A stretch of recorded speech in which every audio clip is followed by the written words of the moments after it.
Bonsoir tout le monde. Good evening, everyone. Bienvenue à notre Welcome réunion pour le to our meeting 20 avril. for April Ce 20th. soir, So this pour les evening, gens dans la salle, for those of you who would like translation devices, they're there. We typically conduct our meetings mostly in French, but so they're there for you. Translation is available.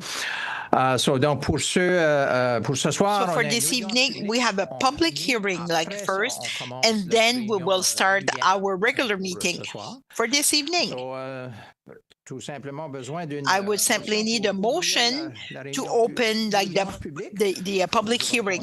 Moved by Councillor Joël Després, seconded by Harry McEnroy. Councillor Harry McElroy. Tous en faveur en diront oui. All in favor saying aye, against nay. Adopté. Carried. Nous avons un item pour We have one item for, plusieurs étapes à ça. although there's many steps, is for the bylaw 71, which is proposed for the En anglais, on appelle ça des development fee charges. Vous avez peut-être bien entendu ça. You might have heard this expression like at one time or another. Je vois Phil qui s'est levé, là. I see Phil like he's standing up. Donnez-nous un petit peu de- Could you just give us maybe just a little bit of background, Je laisse ça à monsieur Roux. or at least or leave it? Ouais, ouais. Merci, Monsieur le Maire.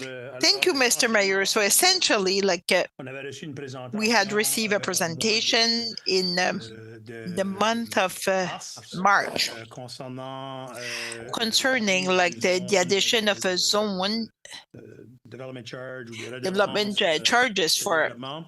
And at this time, we had to choose a date, like according to the act on Community Planning Act. the Community Planning Act.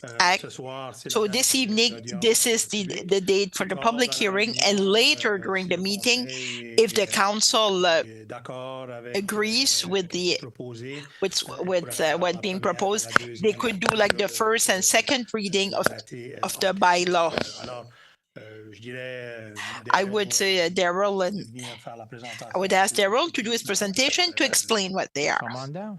Qu'est-ce qu'il avait Come on présenté? down, we'll see what he presented last time. Welcome. I'll switch English. Anyway. Thank you. Good evening, Mr. Mayor, members of council, members of the public. Pleasure to be here this evening. I do have the slide deck up on this laptop. If you want, I can. flip As you- it. Sure, perfect. So we're on HDMI, is that it? Yes.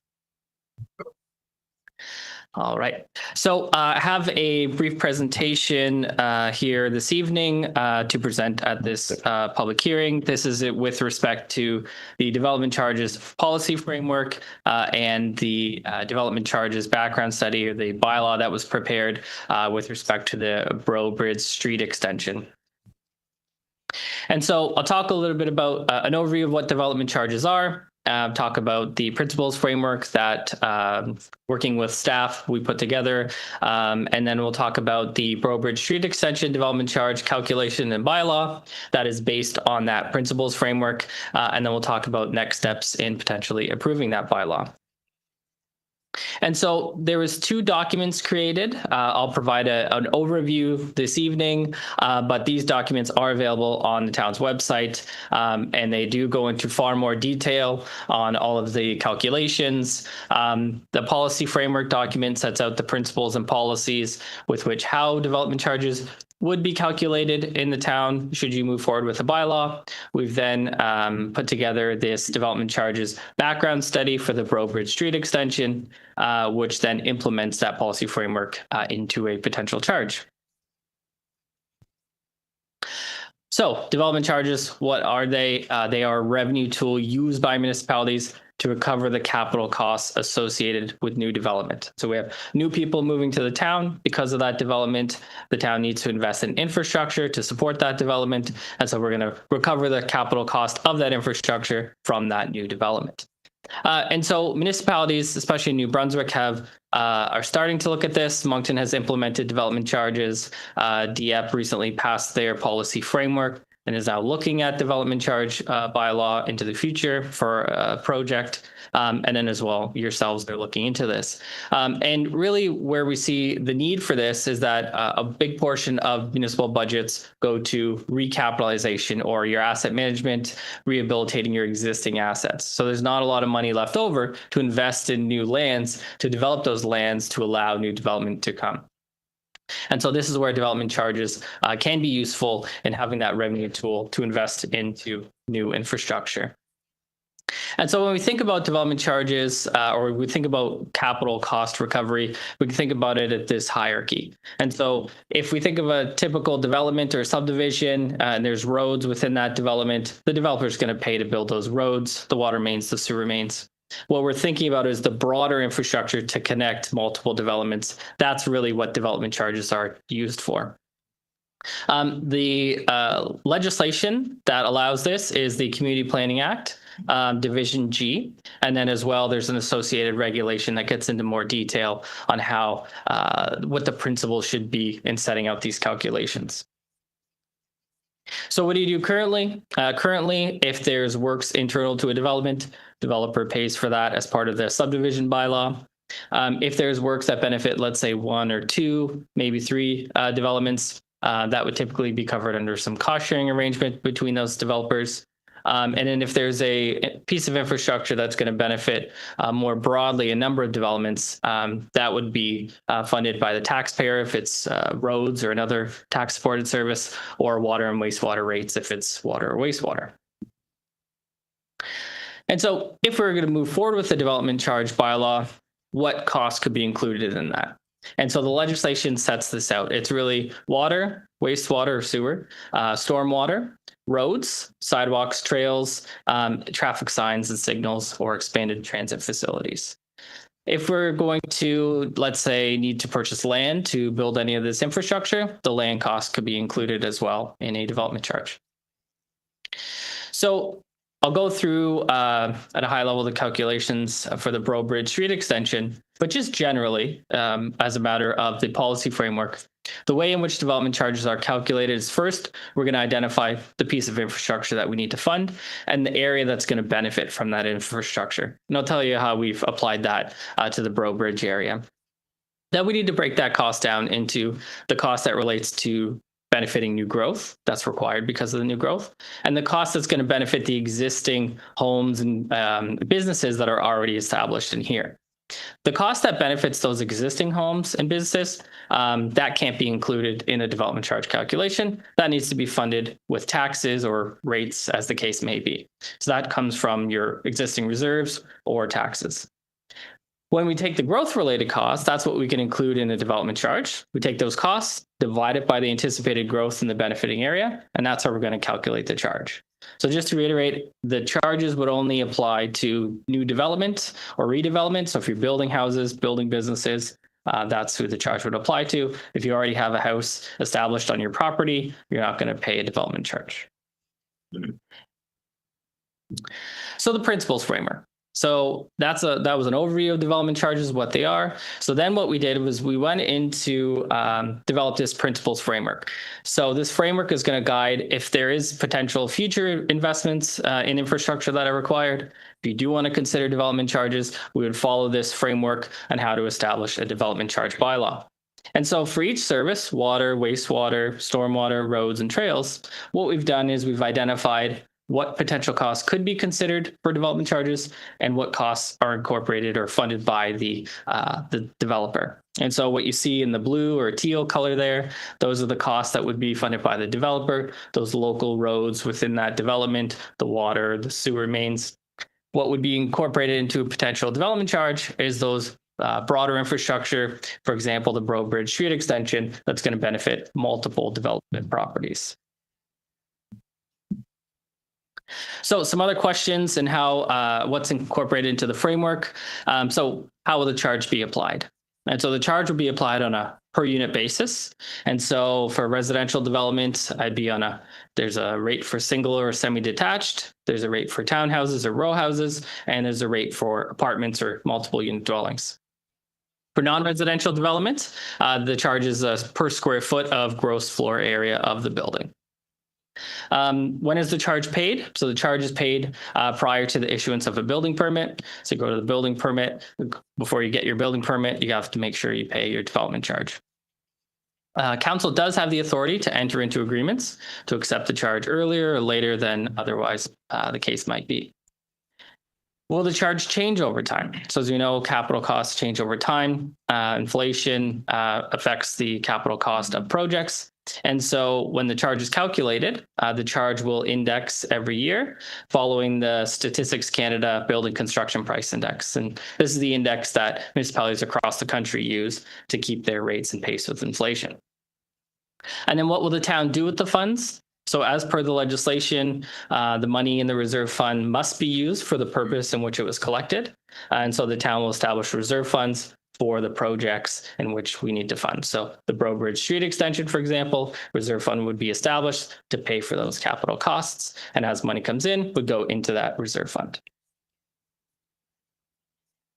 With respect to consultation, so the consultation is required in the legislation. And so what we've incorporated here is that consultation with stakeholders would occur prior to making any final determination of the calculations, and then as well, final determination of the specific development charges that would be applied to the benefiting area. We'd have a public hearing as required, and that's what we're here to do. And as well, the town would be available to answer throughout the process, whether that's the public hearing, and I'm happy to answer any questions from yourselves or the public, or if questions are submitted subsequently, the town would answer those questions.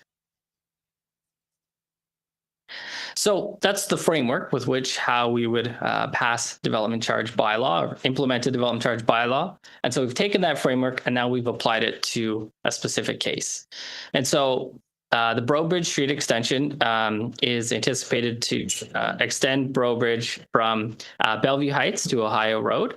In addition to the road, it's also going to include sanitary sewer for the specific developments in the immediate area.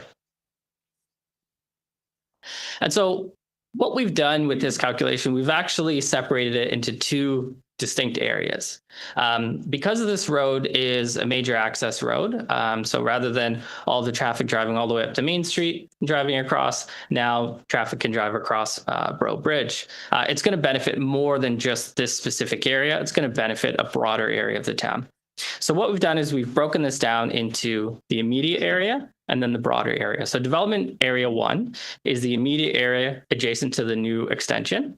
And so there's a specific share of the cost allocated to development area 1 for the road, and then 100% of the sewer costs allocated to this area, because the sewer is only to benefit these properties.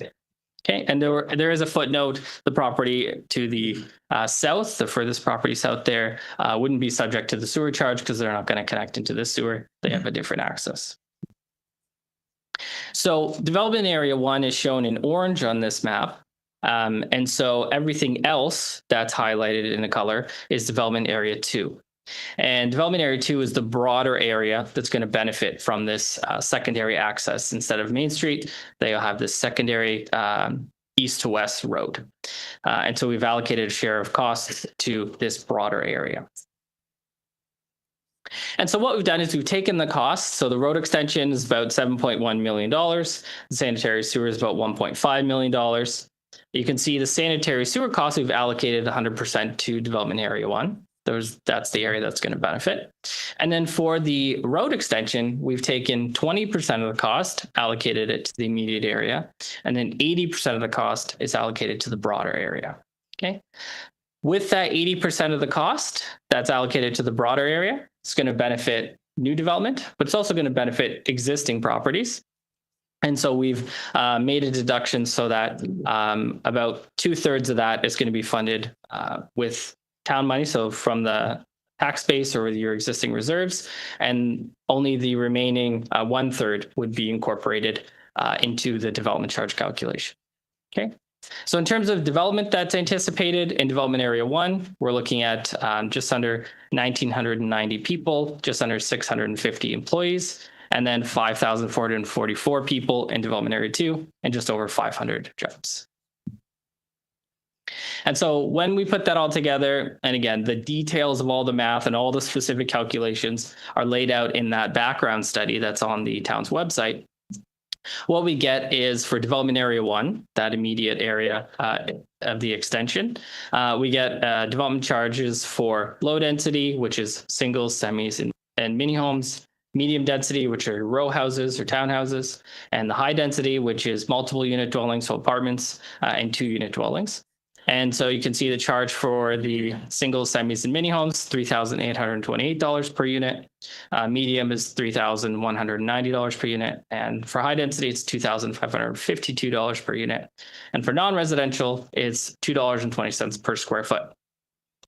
For the development area 2, it's $934 per unit for the low density, $779 for the medium, and $623 for the high density, with 57 cents per square foot for non-residential development. So we started this process back in 2025. We had the stakeholder consultation in March 11th. We had some presentation to council on March 11th as well.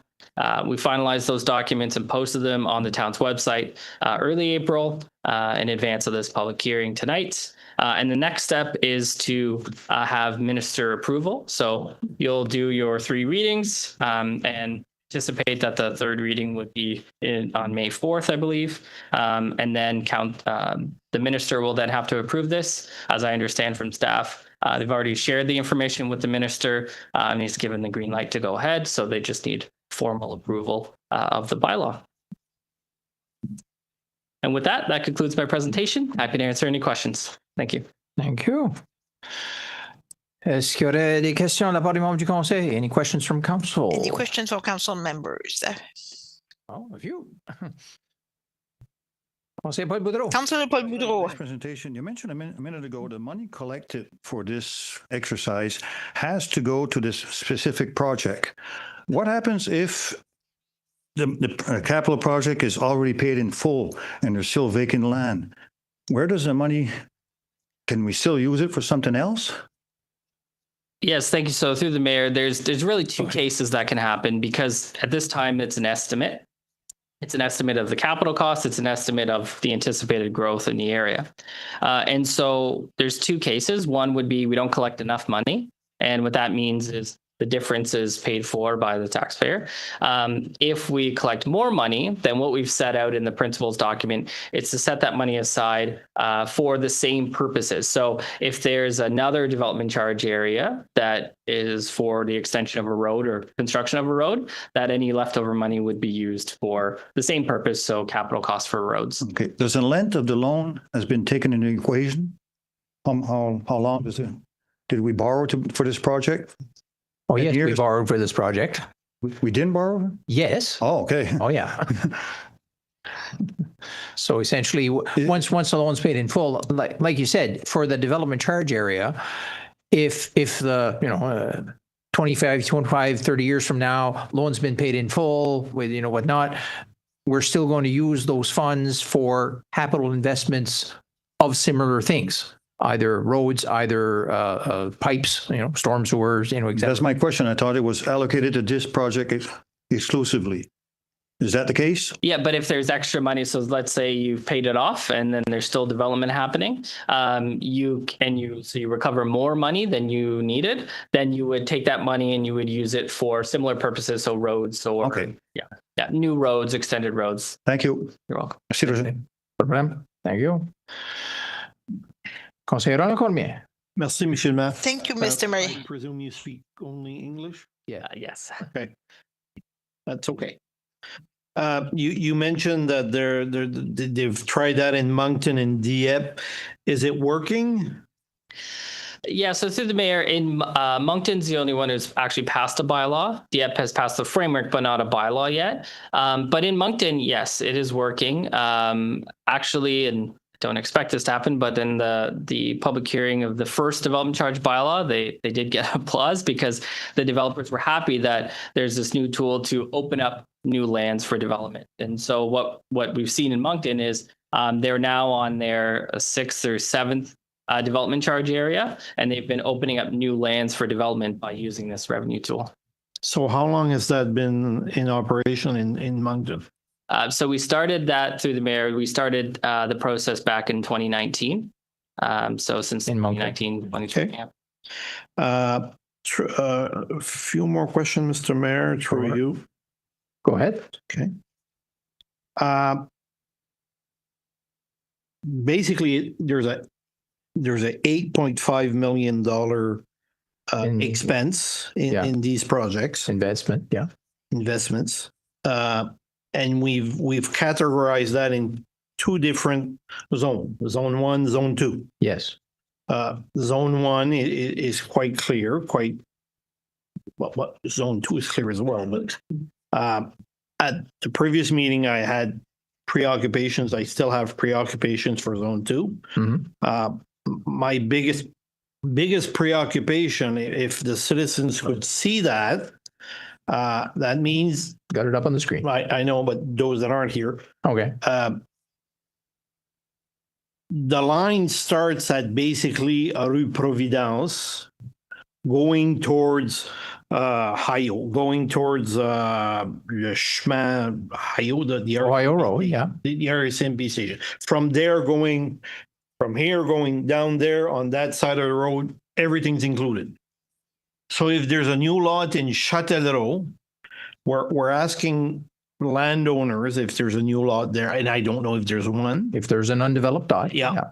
We're asking them to help pay for infrastructure that's already paid, that's already have the sewer system they have, the water system, they all have those systems, but we seem to be wanting to put an extra tax on that particular zone.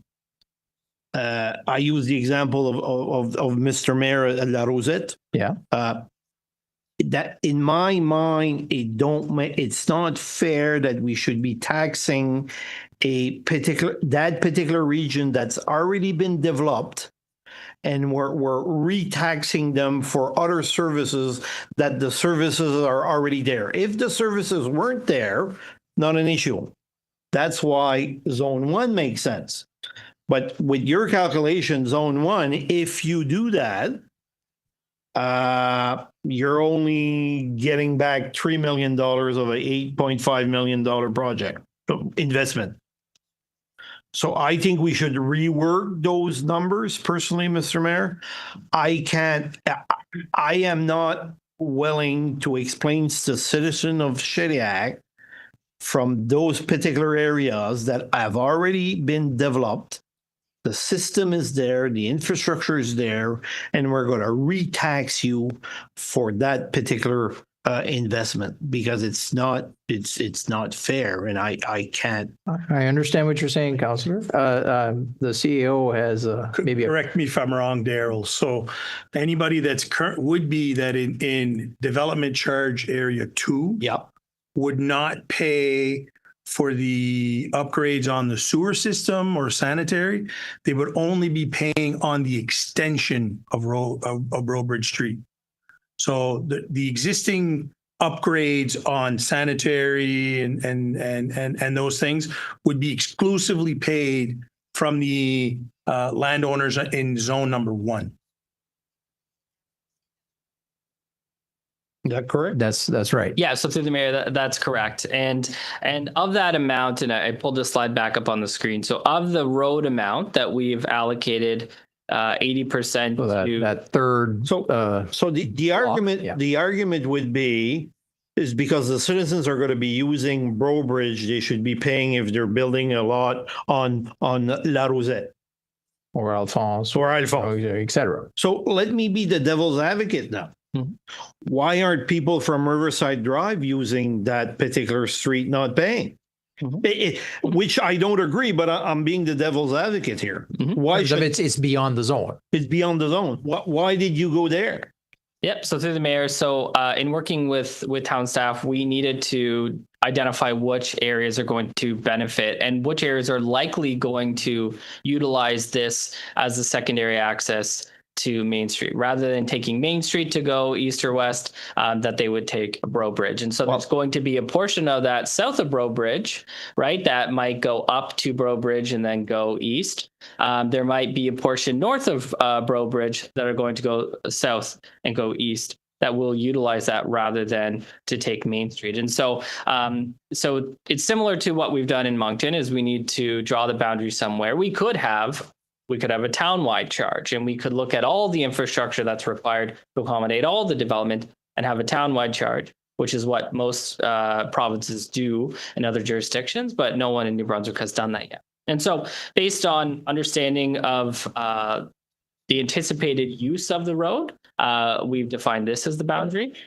thinking that it's reasonable. But I take your point that Essentially, it has to do with its proximity to that road extension. Yeah. But I would argue, Mr. Mayor, that people from all that side of Shediac is going to use that extension. And maybe my council members would disagree with me, and wouldn't be the first time, probably won't be the last time. But Mr. Mayor, I'll finish there saying it's not fair, and I won't be it. The one, I get it, I'm okay with that, but we'll try to maneuver some bylaw changes when it comes up, and we'll see what council says. Mr. CAO? So I just want to ask a question just so we can understand. So you would, what you're saying is the development charge area 2 should be bigger. No, that's what you're saying. I'm not saying that. I think it shouldn't be I shouldn't. He's saying that he does not like development charge number 2, but if you had one, you would like it bigger. With your logic, with the administration's logic, it should be everybody. With your logic, but that's your logic. That's not mine. So I will. Because we can't forget, there is a component that every taxpayer in that portion are paying for that project already. I agree. They are already paying for the full development when it was started. The reason for bringing a development charge framework is the undeveloped area are going to fund a portion of the project that's already been done. That's the 60%. No, it's less than that. Well, that's what the number is saying. Yeah, so through the mayor, so there's a step to the calculation. In this development area 2, we've assigned 5.66 million to development area 2, but that includes existing properties and new properties. And so when we broke that down, the growth related, or the new properties, was only about 1/3 of that. So only 1.85 million is being recovered from the new properties in development area 2. The rest of that money would be funded from all the taxpayers in the town. It's 1.85 as undeveloped property gets developed, something gets built. Correct. If it takes 18 years or 38 years, it's that, it's going to take the time that it's going to take according to market demand. At least clearer. No. Yeah. All right. Sounds good. No, Thank you, Conseil. I understood it a month ago. Okay. Conseil Patricia Beauchevalier. Merci, Monsieur le Maire. Maybe it's to maybe see the point Roland was doing on another, Council Cormier was doing on another side. Okay. So if we have a vacant lot on La Rosette, so the owner of the. Okay, you can pick on my street all you want, but that's okay. Court, okay, we have an empty lot on Christian Court and Yep. there's no house, there's nothing. So that lot Vacant lot. only paid tax for a vacant lot. So The town only collects tax on the vacant lot, yes. correct to say that once that land is developed, then they didn't contribute a lot when it was a vacant land, a lot, but now that it's a building lot, they have to pay. The town will on the road extension. That is exactly Yeah. correct. Yes. By about, for a single lot or single residential lot, simple house, $934. And when the other, That's it. The other people on Christian Court paid their taxes, we paid on building that. Right. But the Yeah. empty lot only paid a small portion because he's paying. Yeah. Okay, all right. He No, pays that in addition to his building costs. Tu patient. I'll come back. Okay.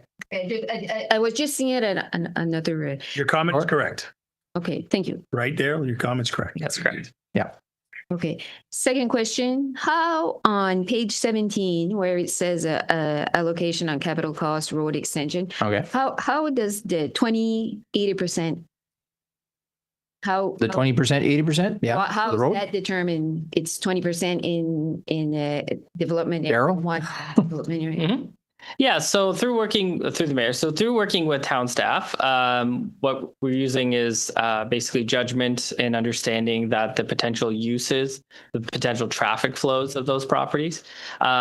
There's multiple ways we can do it. The judgment staff is essentially the best practice, the best way to do it. We could get into the nitty-gritty details and try to do, engineers can do traffic modeling and then do an exercise in that method. But this is reasonable based on my experience. I've done over 100 development charges across the country, that this is reasonable. Okay, that was where I was wondering if it was reasonable for in other Yeah. place. Okay. I mean, and it would stand to reason in that development area one, yeah, there'll be a certain number of people, businesses on those vacant properties that'll come about, but they aren't going to cause the major part of the traffic on that area. It's going to be the larger area that's going to be the most vehicles on it, I guess. Yeah, and if we look at the total dollar, so we're looking at the 20%, about 1.416 million for development area one, and that relates to about 2,000 people.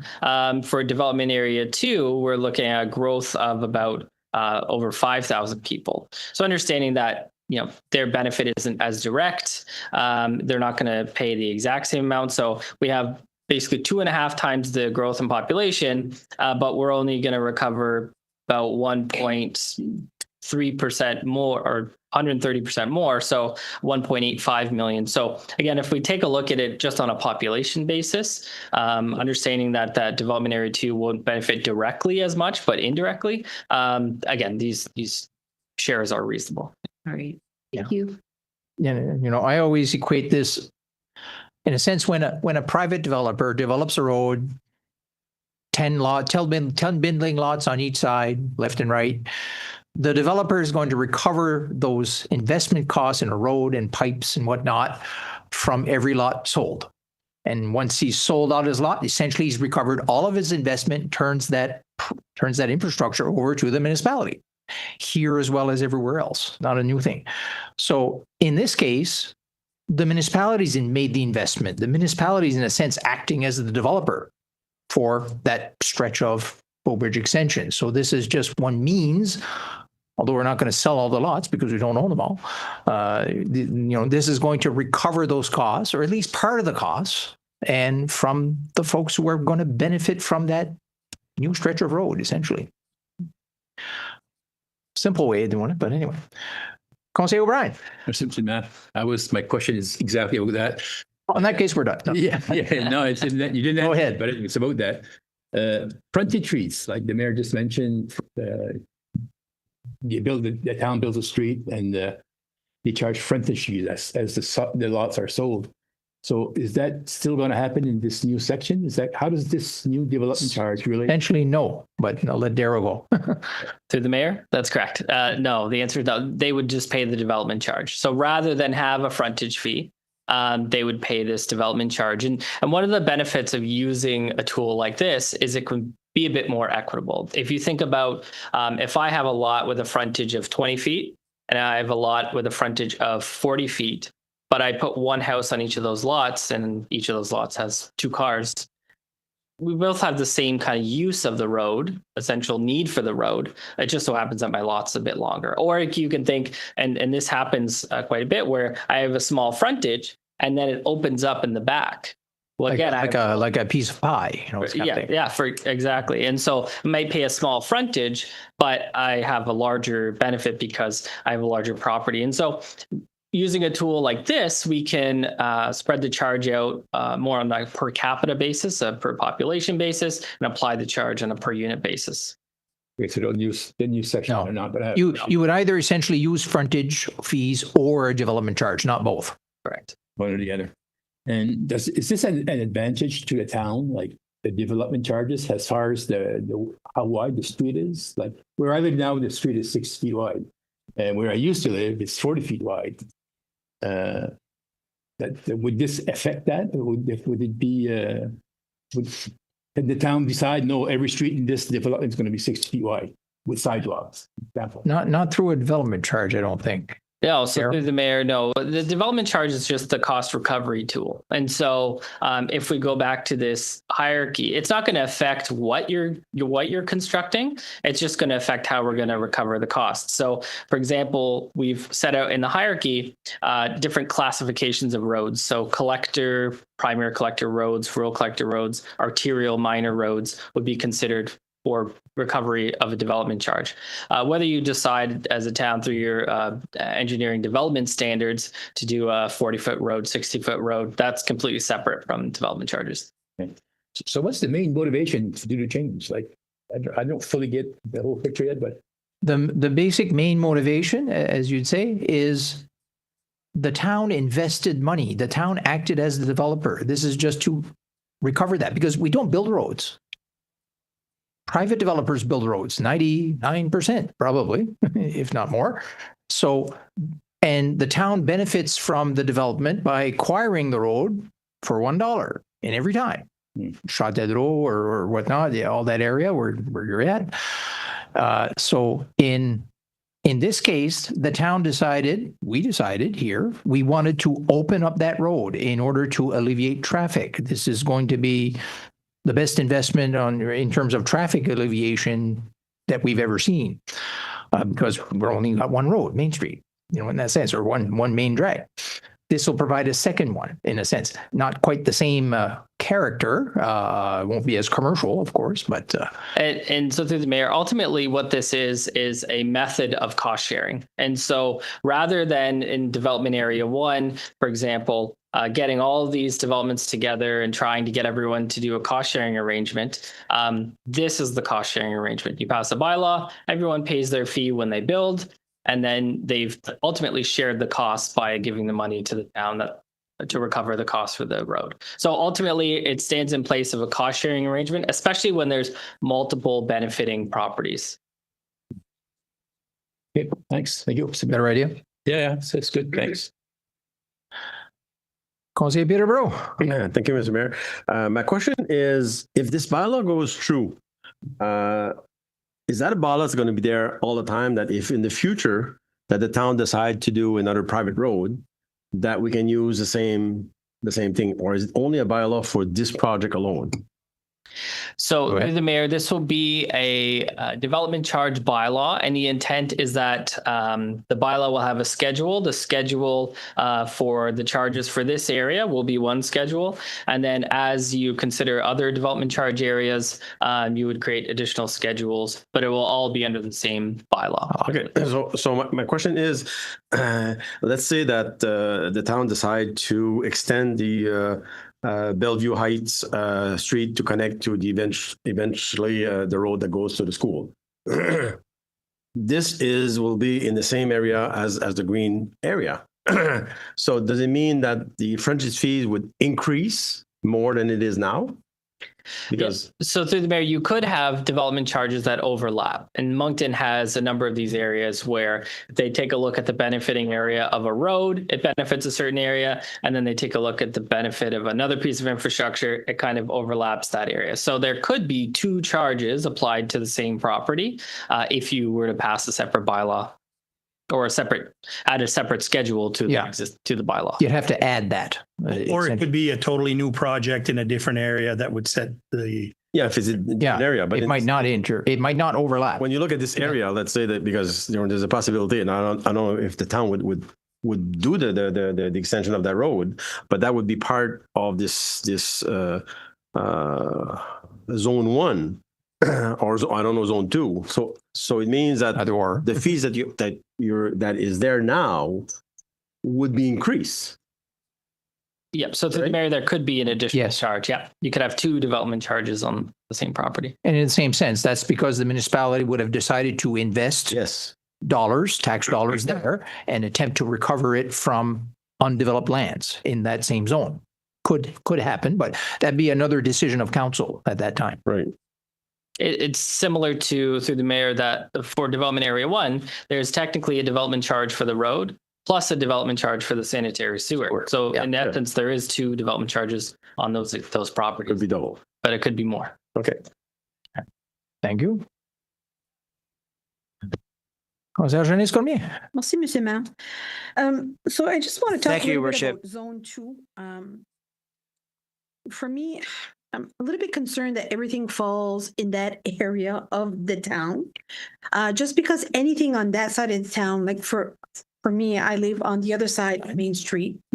I use as much Burbridge as those people use Burbridge because that's the mean for me to get out of town without going into town. Even the back roads on the other side of the Main Street just brings you into town. Just wondering if it would be bigger piece if the cost would be reduced for the citizens, right?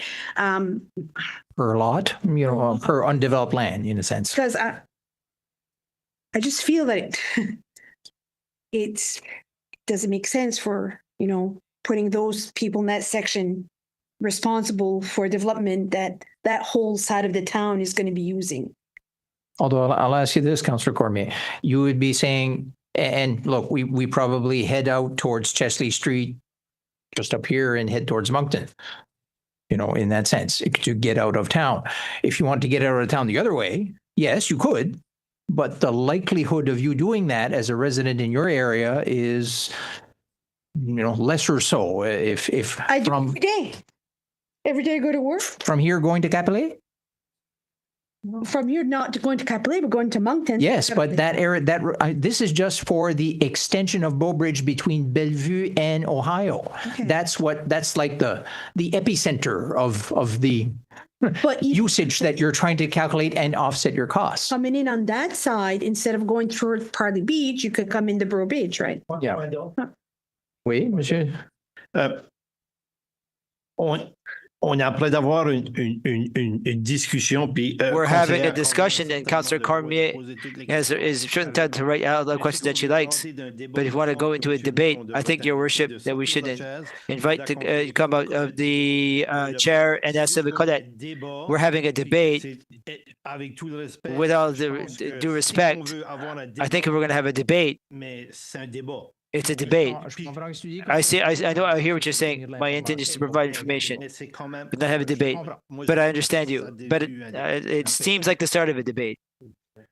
No, c'est juste à dire, j'ai juste la misère à That's all I have to say. hard time understanding why, we determine that Why there? 2 is restricted their area when the other part of the street or the road we're going to build will still be used by all the citizens in that area, right? Just because it's. Daryl? Yeah, so if I may, so through the mayor, so it's a little bit harder to rationalize on a road or to visualize on a road, but let's take recreation center, for example. So you're not allowed to include that in development charges. Other communities are. So let's take a recreation center. And it's not the use or who's going to use the recreation center, but it's that you have to invest in a new recreation center. And let's say you have a standard of 1 arena for every 10,000 people. So every time you add 10,000 people, you need a new arena. So when we think about development charges recovering from the new growth, because they're contributing to that need for the service. And so you add 10,000 people, you need another arena to accommodate that 10,000 people. You're going to have existing people use that arena just because it's easier. They have ice skating on this day and not over here at this arena. And so it's the same idea then when we apply that to the road. So there may be some people north of Maine or outside of this development area too that will use the road. Ultimately, they will for sure use it. But when we're deciding, or when the town's deciding that you need to build this extension, to accommodate the growth in this area. Because if you had all these properties grow or develop in this area, you would for sure need an extension, right? But if you had development north, let's say you had no development area 2, you had all the development north of Main Street, would you feel like you needed, from an engineering perspective, to build this extension? maybe not, because they wouldn't have as many people using it. And so ultimately, it's the increase in the need for the infrastructure, not necessarily who specifically will use it. Because there will be people in development area 2 that might never use it. So it's mostly, so zone 2 is mostly determined by the most obvious that we'll use that new portion of The likelihood. Most likely to use it. Likely. Okay, thank you. A few more, and then we'll get on to the rest. Councillor Steves. Thank you, Mr. Mayor. How does that get billed out? Is it with a building permit or? Yeah. So if somebody already had a house on an existing lot and wanted to do an addition or build a garage or something, would they have to pay the development fee also? So No, go ahead. Yeah. I think there's a portion of that would be considered over and above a renovation. And I'm looking at Phil because, if you're changing more than 40% of your house, I'm just using a number, and I think that's the number, it would be considered somewhat a new build. Okay. Yes, you could potentially pay that. But if you're just renovating your kitchen inside, chances are you would not pay that charge. Okay.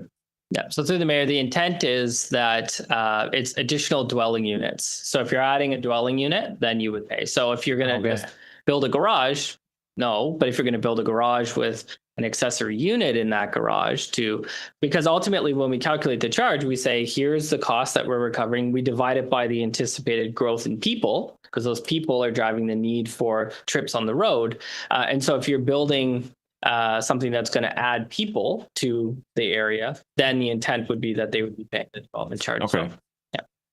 Thanks. There you go. Good. Actually, good question. I didn't know that. Conseil Cormier again.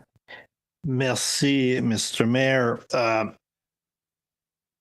I'd like to clarify something, which I, with all due respect I have for staff, I sort of didn't agree with the answer, so I'll and it's nothing personal here. Councillor Book Chevalier asked her question lot that's available close to her. I would argue when that particular person bought that lot, the developer sold him or her that particular lot. And when he got sold that particular lot, all the infrastructure was there and they paid for all that infrastructure. So if we say that they didn't pay for nothing, the only thing they're not paying for is the house they don't have built there, and they shouldn't be paying for a house that they don't have built here yet. But the rest of the infrastructure, that particular lot paid for that, because the developer didn't say, because you're not building now, we'll only charge you 20 grand instead of 42 grand a lot. They paid the market value when she bought whatever. Okay. So I would argue that they're not getting, they paid for that infrastructure, and that was the point I was making. They paid for that infrastructure, and you will probably come back saying, yeah, but that's not that particular infrastructure. It's the Broad Bridge. We as council decided that it was important for development and important just and I agree with you, Mr. Mayor, to just help the circulation inside Shediac. That's why when you guys, when staff came with that, we said absolutely it's important to have that opening, because it's going to help, and in my opinion, it's going to be the second Main Street. With time, it's going to be the second Main Street. Shediac, it'll be like the Mountain Road of Shediac. So, which is, and we're paying for that. Another issue I have is when we're doing that, I'd like to be a landowner on the east and west side of that particular area, because prior to us not doing that, and I would not know, and you might know or not know, what kind of what kind of dollars that particular land was worth. And all of a sudden there's a road on there. It must be tenfold from what it was worth. So if I had land there, I'd be saying it's a good idea because I'm doing well. I just have to sell it and I'll be okay. So it's a win-win, but we decided to do that. Would you have those numbers? So through the mayor, unfortunately, I don't have the value of the land. No, I don't have those numbers. Okay. All right, but Thank you. I'm convinced the land is worth a lot more with a road going through a piece of land than if you had to invest $5 million to. In terms of it opens up access. Yeah, absolutely. But anyway. Okay, Monsieur DG. And that's why there's a development charge zone 1 and a development charge zone 2. So zone 1, by creating that extension, it's opening up development in those areas that currently was not available. So the developer, in theory, who owned those lands could have said, I'm going to build a street from Bellevue to Ohio, and I'm going to unlock that land so I can unlock that development. In theory, that's how traditional development happens. In theory. Now, as a municipality, council felt that it was important for us to unlock that land and pay for that land. What the development charge framework does, it helps recuperate part of that investment. So either the developer could have developed it themselves, probably charged an upcharge on those lots to recoup that investment. Now, for him to recoup that investment, we're telling him what that charge is to build that road. So in zone 1, they're paying for the road, but they're also paying for the sanitary sewer upgrades that's been done, other than one lot that's going to tie into the new trunk line. So because they're tossing in the new trunk line, they don't pay for that charge because it's a condition. But everywhere else, they're only paying for the addition of the street. They're not paying for the sewer. So if I were living on Alphonse Street and I now work in Capelé or in Barachois, I'm more than likely going to use Brobridge to go to work versus going down on Main, going up Ohio. I'm going to benefit from that investment. So that's why the framework in zone 1, those lands are worth more. So you're paying not only for the road, but you're also paying for the sanitary sewer that needed to be increased. But the others are only paying for the benefit of the new road that's been added. So that was my comment earlier. And that's where I don't disagree with the comment that if you live on La Rosette and you paid for, yes, absolutely. You've already paid for those things. And we're not saying anything different. We're just saying that you might benefit from Brobridge extension being open, and you need to pay your share if it's an empty lot on whatever street on that development charge. That's ultimately what we're saying. Good. Councilor O'Brien. Follow-up question. Yeah. No, just to add to John's question, once you buy a lot, pay the development charge, build a house, 2 years down the road, you sell the house, is that development charge going to appear again when the property is sold? Through the mayor, no. The only way another development charge could be added is if let's say they took that single detached house and they knocked it down and they built an apartment building. Then what we can do is we could say, well, if they added 10 apartments, well, 10 times the apartment rate less one single detached rate would be what they pay. They only pay the incremental amount. Okay. So not on a sale. No. Okay, that makes sense. Thanks. Sense. Good question, Councilor O'Brien.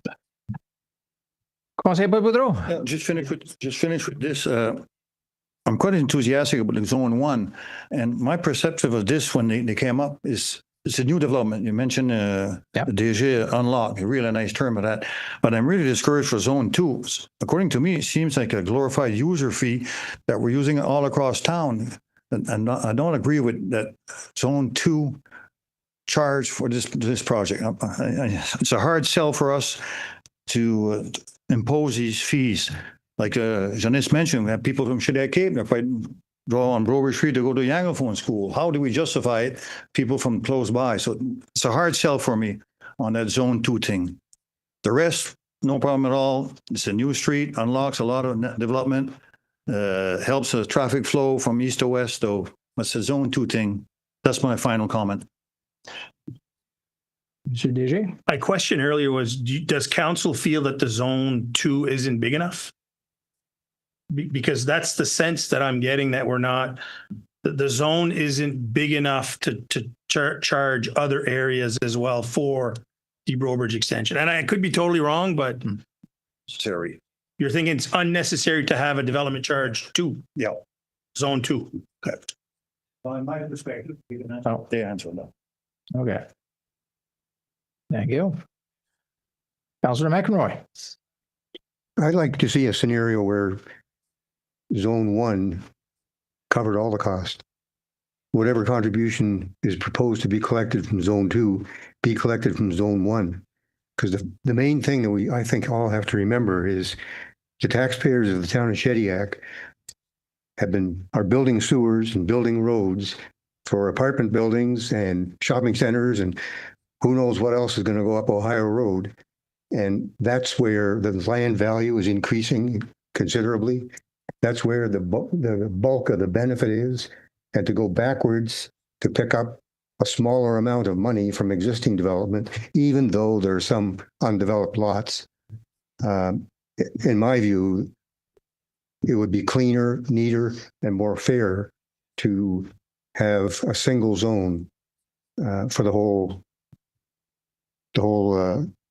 service extension package.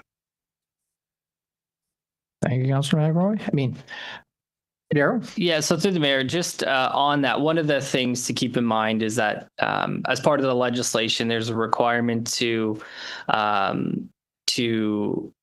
when you establish principles with which you're going to charge a development charge, how you're going to allocate costs and share the costs, that you do so in an equitable and fair manner. And so some of the discussion I heard tonight and what's been discussed before in the town is that this access road is going to be like a secondary access to Main Street. It's going to help circulation for all of the community or for a broader area of the community. And so based on those comments, if we're then taking that cost and putting it all on these specific developments, then there might be some challenge to that from the development community. So from my perspective and doing these all across the country, when we hear comments like that, understanding that there is benefits to the broader area, then that's why we considered allocating some of those costs to the broader area. So ultimately, when we break this down, the way that it's allocated now is Development Area 2 is going to pay about 1.85 million spread out across all the development in that area. But there's still 3.8 million that's coming from the tax base of the town. So in essence, everyone is paying 3.8 million in the town. Development Area 2 is paying 1.85 million, and then Development Area 1 is paying the the remainder of that 1.4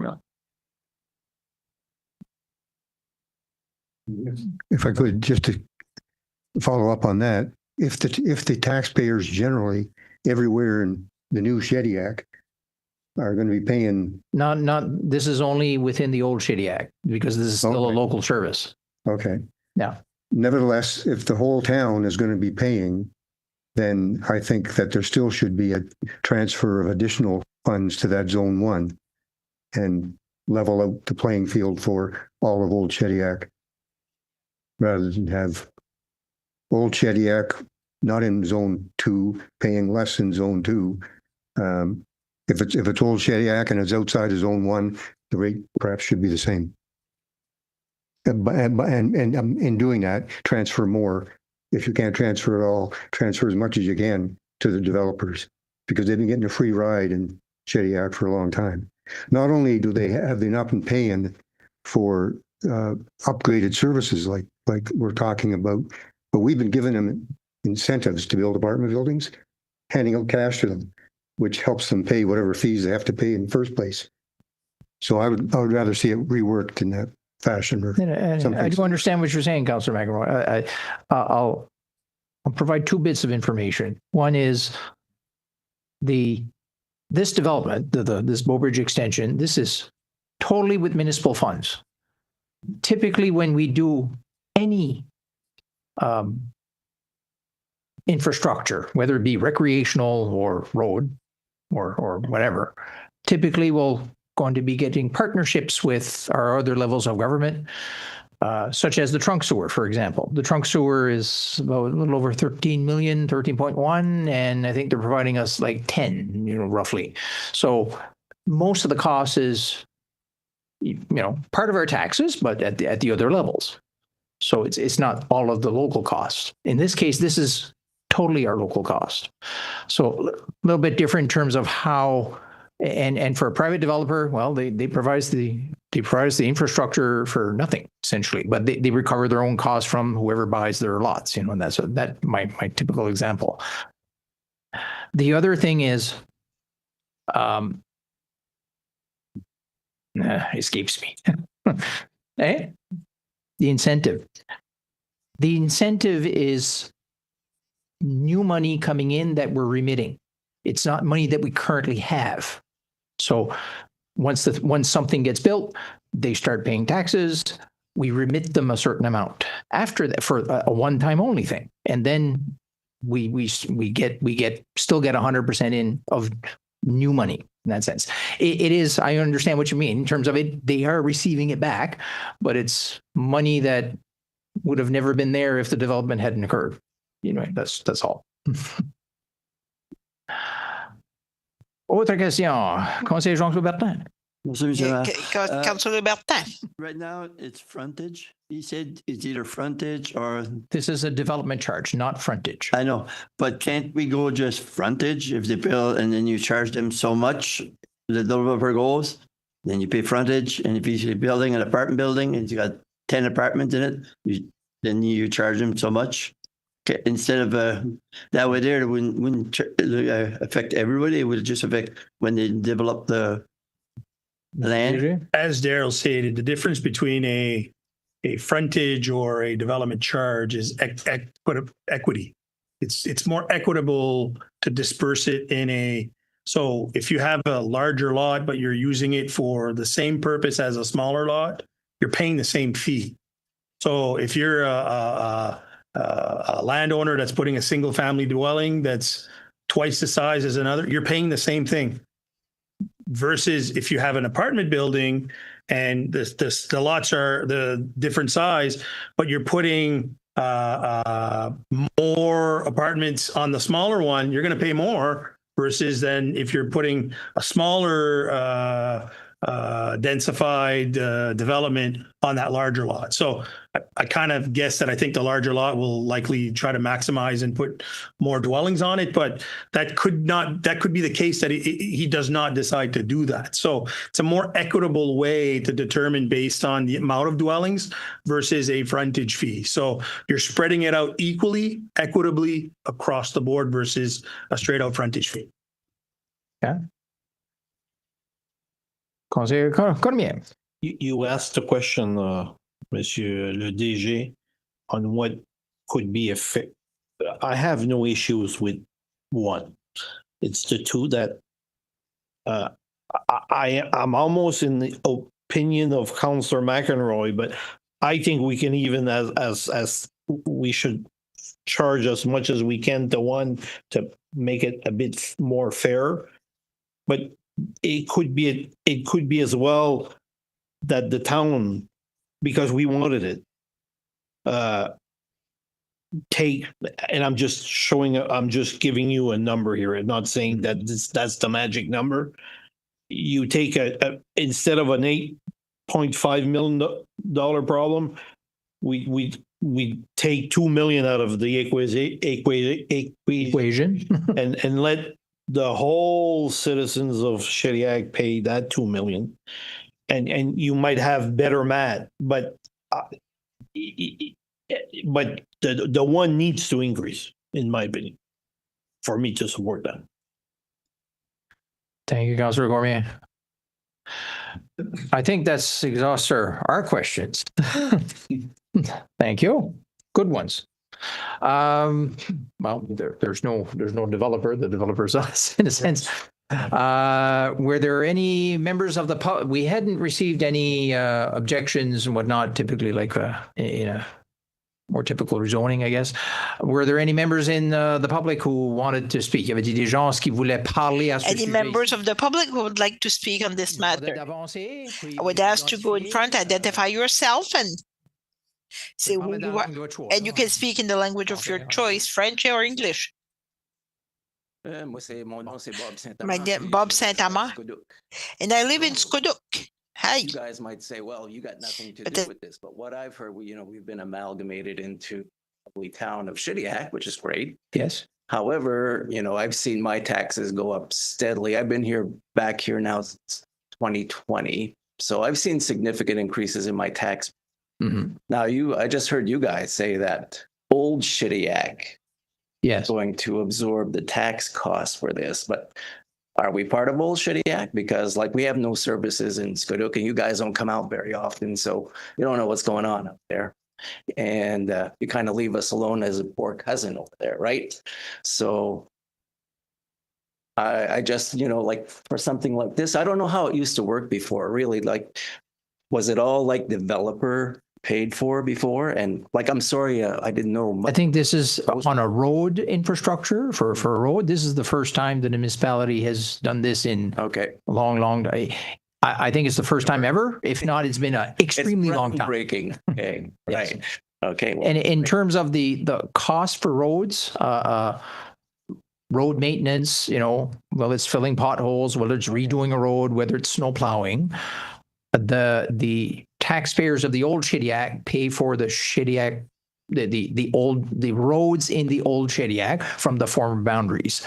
The residents in Pointe du Chêne, in Scodoc and Scodoc Road, in Shediac Cape do not pay anything towards road maintenance costs. I see. Okay. Managed by the municipality.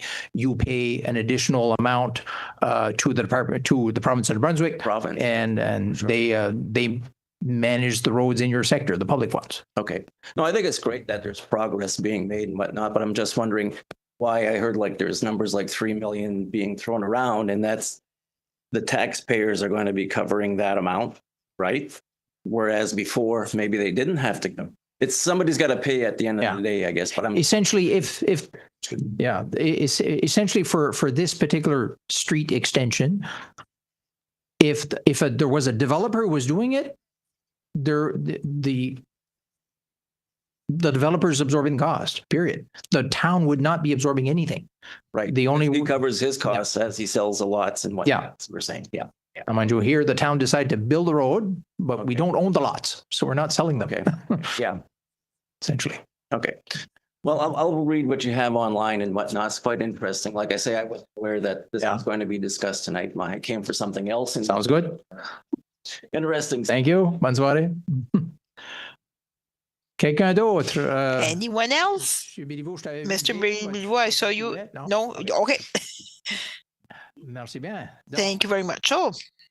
On a fini nos choses. We're done aussi. That were question period for the public hearing. Simply, I need a motion to adopt a motion to close the public hearing. Moved by Councillor Emile O'Brien, seconded by Councillor Jean Mangala. All in favor, saying aye. Against nay. Motion carried. Temps pour la réunion ordinaire. Time for the regular meeting.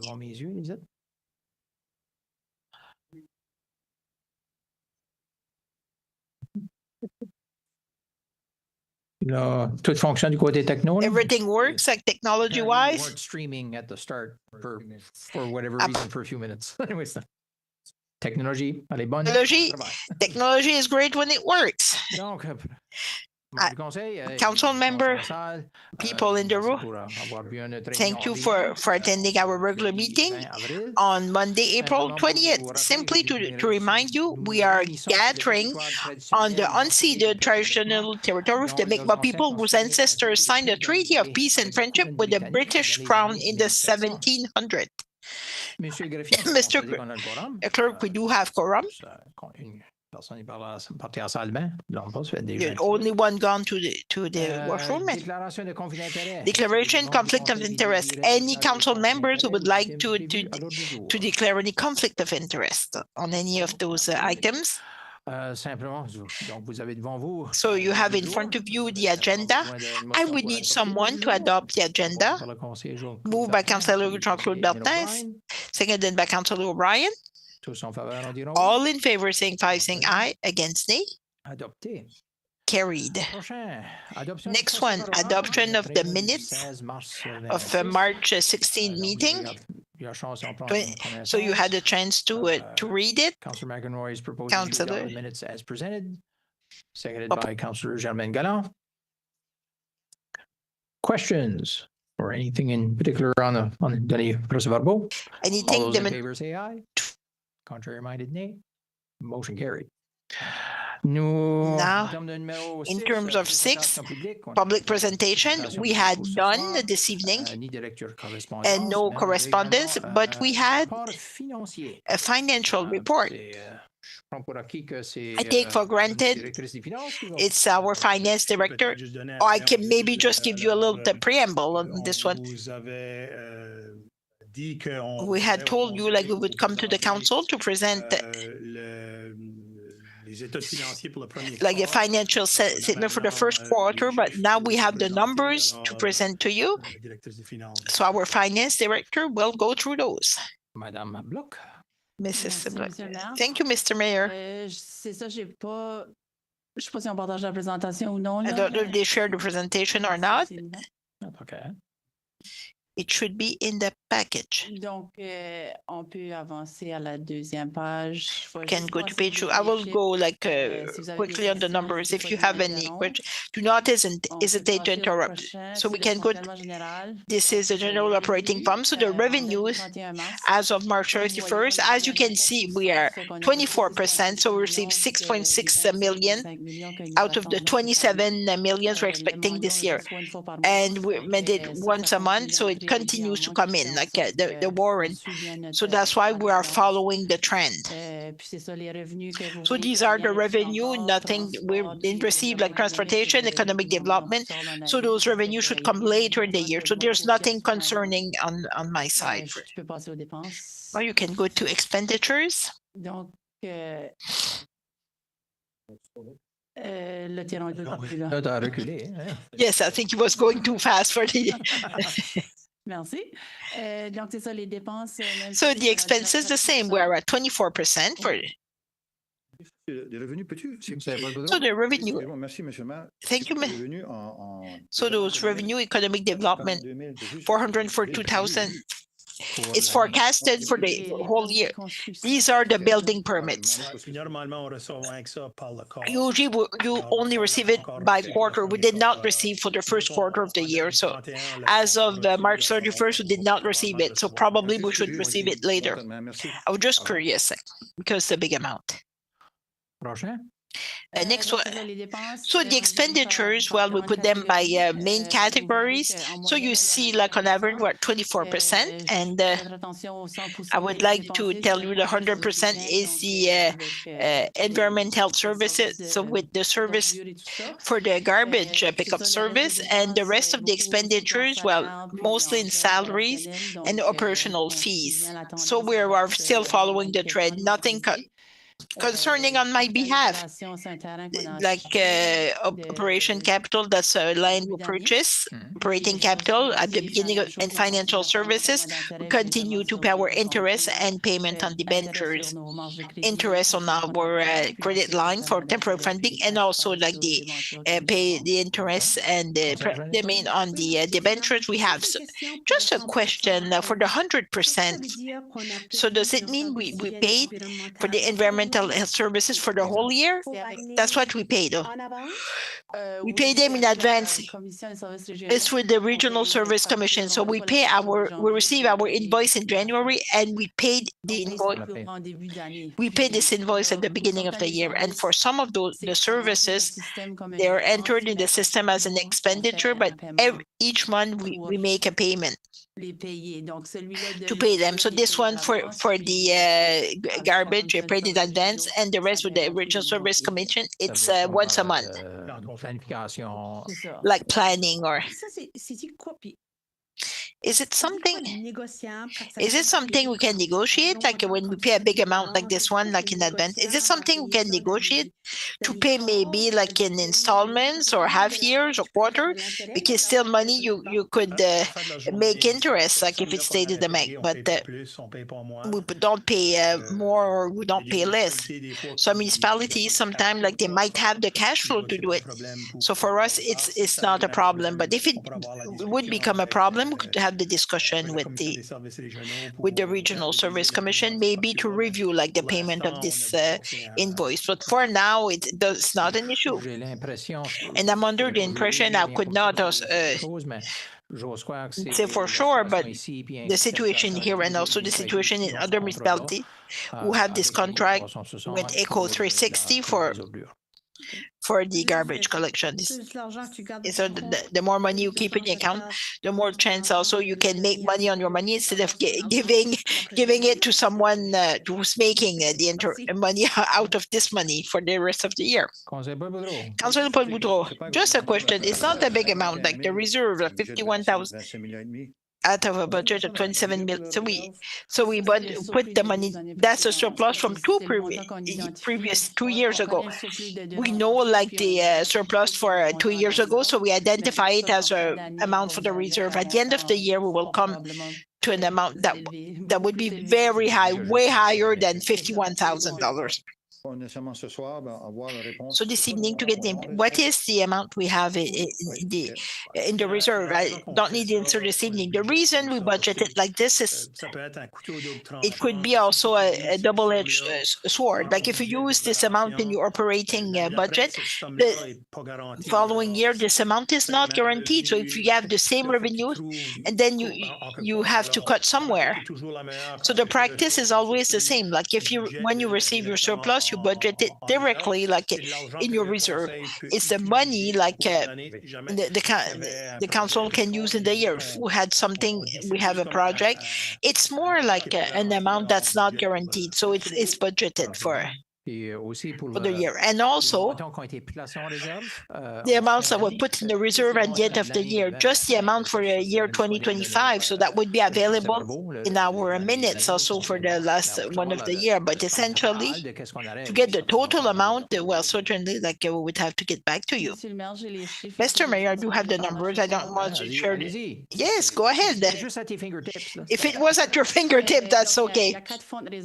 So there are 4 reserve funds. So there's one for operating, general reserve fund, 1,078,000, which is the maximum also, if I may intervene. And we can only go up to this certain percentage of the operating budget of the previous year. So we have to be careful what we put in this reserve. So the capital reserve, this is a general, we have $3,653,000, and the water fund, general water fund, 114,791. So it's the same principle. We have to be careful what we put. And the capital reserve water fund, 3,600,000. Bizarre, a weird question. No, you're not allowed to ask weird questions. But what is what is the reserve for capital? We borrow like 2 million, 3 million from Main Street. Like if we have money in the bank, so why do we borrow? It's a very good question. But I would say like with the assets management plan, like to build a reserve over the years will be able eventually like to pay cash for some stuff. But you will see later like what is our capital budget. If we would go through all these amounts, we wouldn't have any money, like what if or unforeseen circumstances like the arena just something happened, it crashes, it's just, and it's not covered like in a natural disaster. So, and we have to put like 1 million, 2 million, so we can dig into our reserve versus going to versus borrowing. It's not only like the strategic, like to build a reserve fund, it's how you manage your assets long term. So long term, we'll continue to build those things, but eventually we will reinvest them elsewhere, like in other infrastructures. C'est pas différent qu'un compte d'épargne. It's no different than a savings account. It's a strategy we use long term. Councillor Roland Cormier. Thank you, Mr. Mayor. So the question I would have would be on the water revenue. We're not there yet. No, we are at expenditures. She talked about reserve funds. Yes, the water reserve fund, but the reserve fund. Thank you. So if there are no other question, expenditures for operating fund will go to the next categories. So this size, I will not spend time. It's only to give you like an example, like since 2023, like since the amalgamation, I'm like expenditure March 31st is not something we should support too much, because the beginning of year, first quarter, it gives you an overview, like versus the big picture. So, Mr. Cormier? I'm a visionary, so that's why I knew she was there. The water fund. On the water accounts, like I brought a motion to look at the citizen that who were late. We were at the water bill. So in the report, like, is it other revenue? That's where we would find it. Sorry, like it would be 2845 or no. So those revenues, like what we're collecting now, it goes like what the citizen pays. So those who are late also, they're included. It's all part of this category. So you were good, like the administration was good, and I congratulate you. Traditionally, like we bring a report. I was going to mention, I will not have all the information, so I will have the questions, so where we're at. Thank you. I think you will like the answer. For revenues and expenses for water account, like 79%. So this is just to be careful, the 2.1 million in the sale of water is what was billed to the citizen. It's not necessarily what was collected as revenues. So it might be misleading, but it's what's being billed to the citizen, and we receive a good part because it was a rebate. If they paid before March 31st, so we received good part of those funds. And now we're starting the process to collect what was not covered from 2025 and the previous year. So they have up to December 31st to pay for 2026 expenditure, the same like most administration, employee salaries, and also a few projects we're working on, and operation and maintenance fees, like the regular ones we can see. Any other question for water? We'll go to the next one. For the next, you see in 2023, we had the major expenses, economic development and operating capital stabilized over the year.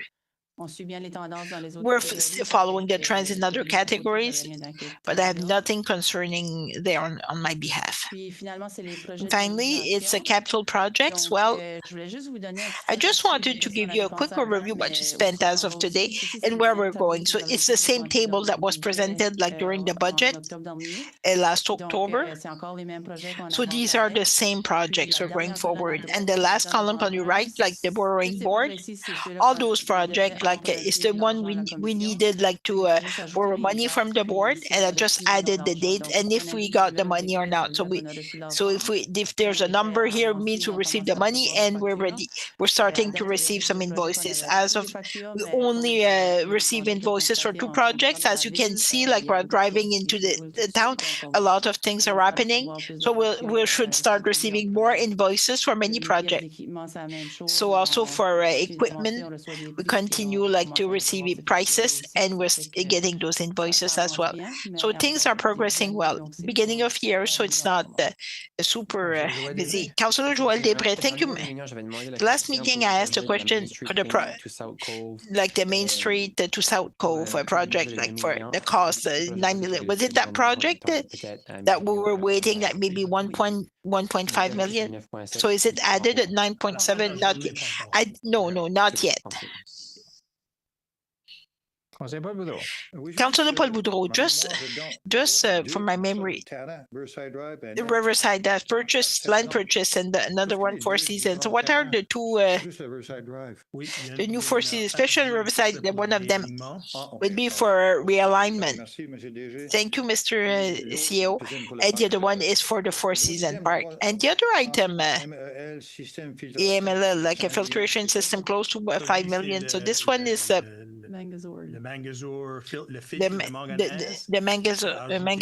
manganese filter that would be added to the treatment facility. It would include also the component, and probably will be in the next slide, not in this slide. And this would include also the filtration, UV filtration system. No, it was last year. No, it's a filter. Sorry. So these are the waterfront project. These are the 3 projects we're working on this year.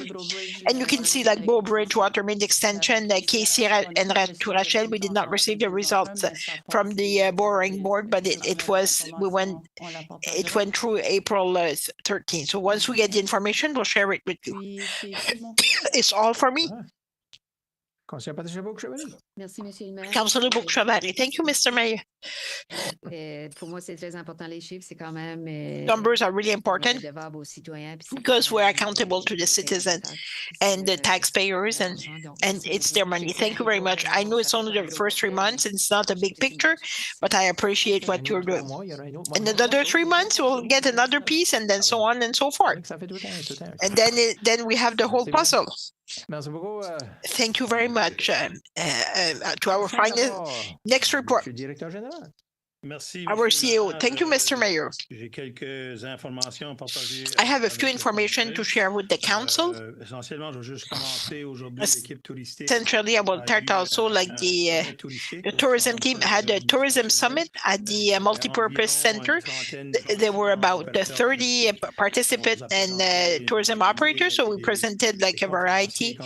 We had some speakers that want to present some item. It was very, very encouraging, like to have like 30 from our local operators to have a discussion with them, and also to talk about the tourism issues with them. The Pascal Poirier House, the RSP, at the last meeting, we told you that we gave like a 15 additional day extension. So the date for to receive like submissions will be April 30th. So we'll bring this back to the council. So once we're able to assess like the submission we got, we'll probably notice as a Mrs. Finance Director share with you, we're starting to see like the construction era in Shediac. So the work started back on Bow Bridge extension, and we are they're even in advance of what was determined to complete the project. And I look at Fred, and he could confirm, but I'm being told like the work should be done by the end of June or beginning of July at the latest. So it seems like this hatchery should be open like before the busy period over the summer, but also in tandem with the construction on Main Street. And of course, like you saw the work on Ohio Road, which the trunk line, and that will expand the capacity of the system. So it's another project For the net zero strategy, just to share with you that we are in a consultation strategy and outreach. So the team we hired, like for the outreach strategy, will attend like the open door meeting day, like with different organizations to start like the discussion.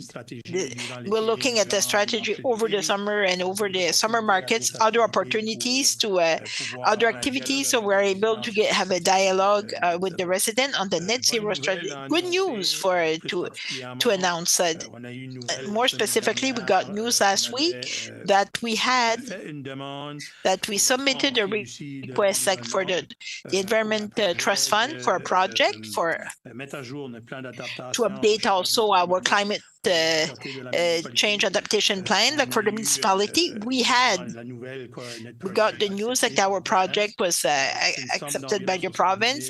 It's about 70,000 that was adopted, and we will proceed with to open the RFP to get some consultants to help us develop our adaptation, climate change adaptation plan. And these two items will meet some objectives in the environment pillar that we established in the strategic planning. A couple of key days to keep in mind. It will be like a busy week for activities. So April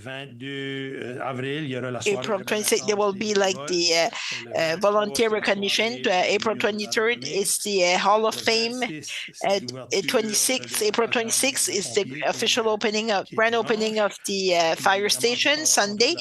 And I mentioned also like the open doors with all the different community organizations that will be held on April 30th. Please don't forget, there's looking at a lot of signs. There might be an election underway. We are, for those who are interested, we're already preparing the arrival of the new council. Although we're still driving the car, but we're changing the oil as we drive.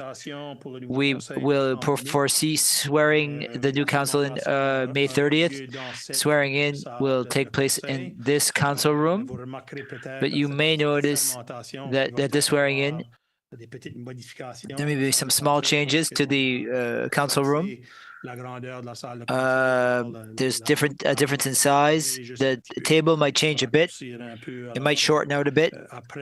So after May 11th, we'll make those small changes to be ready for the new council.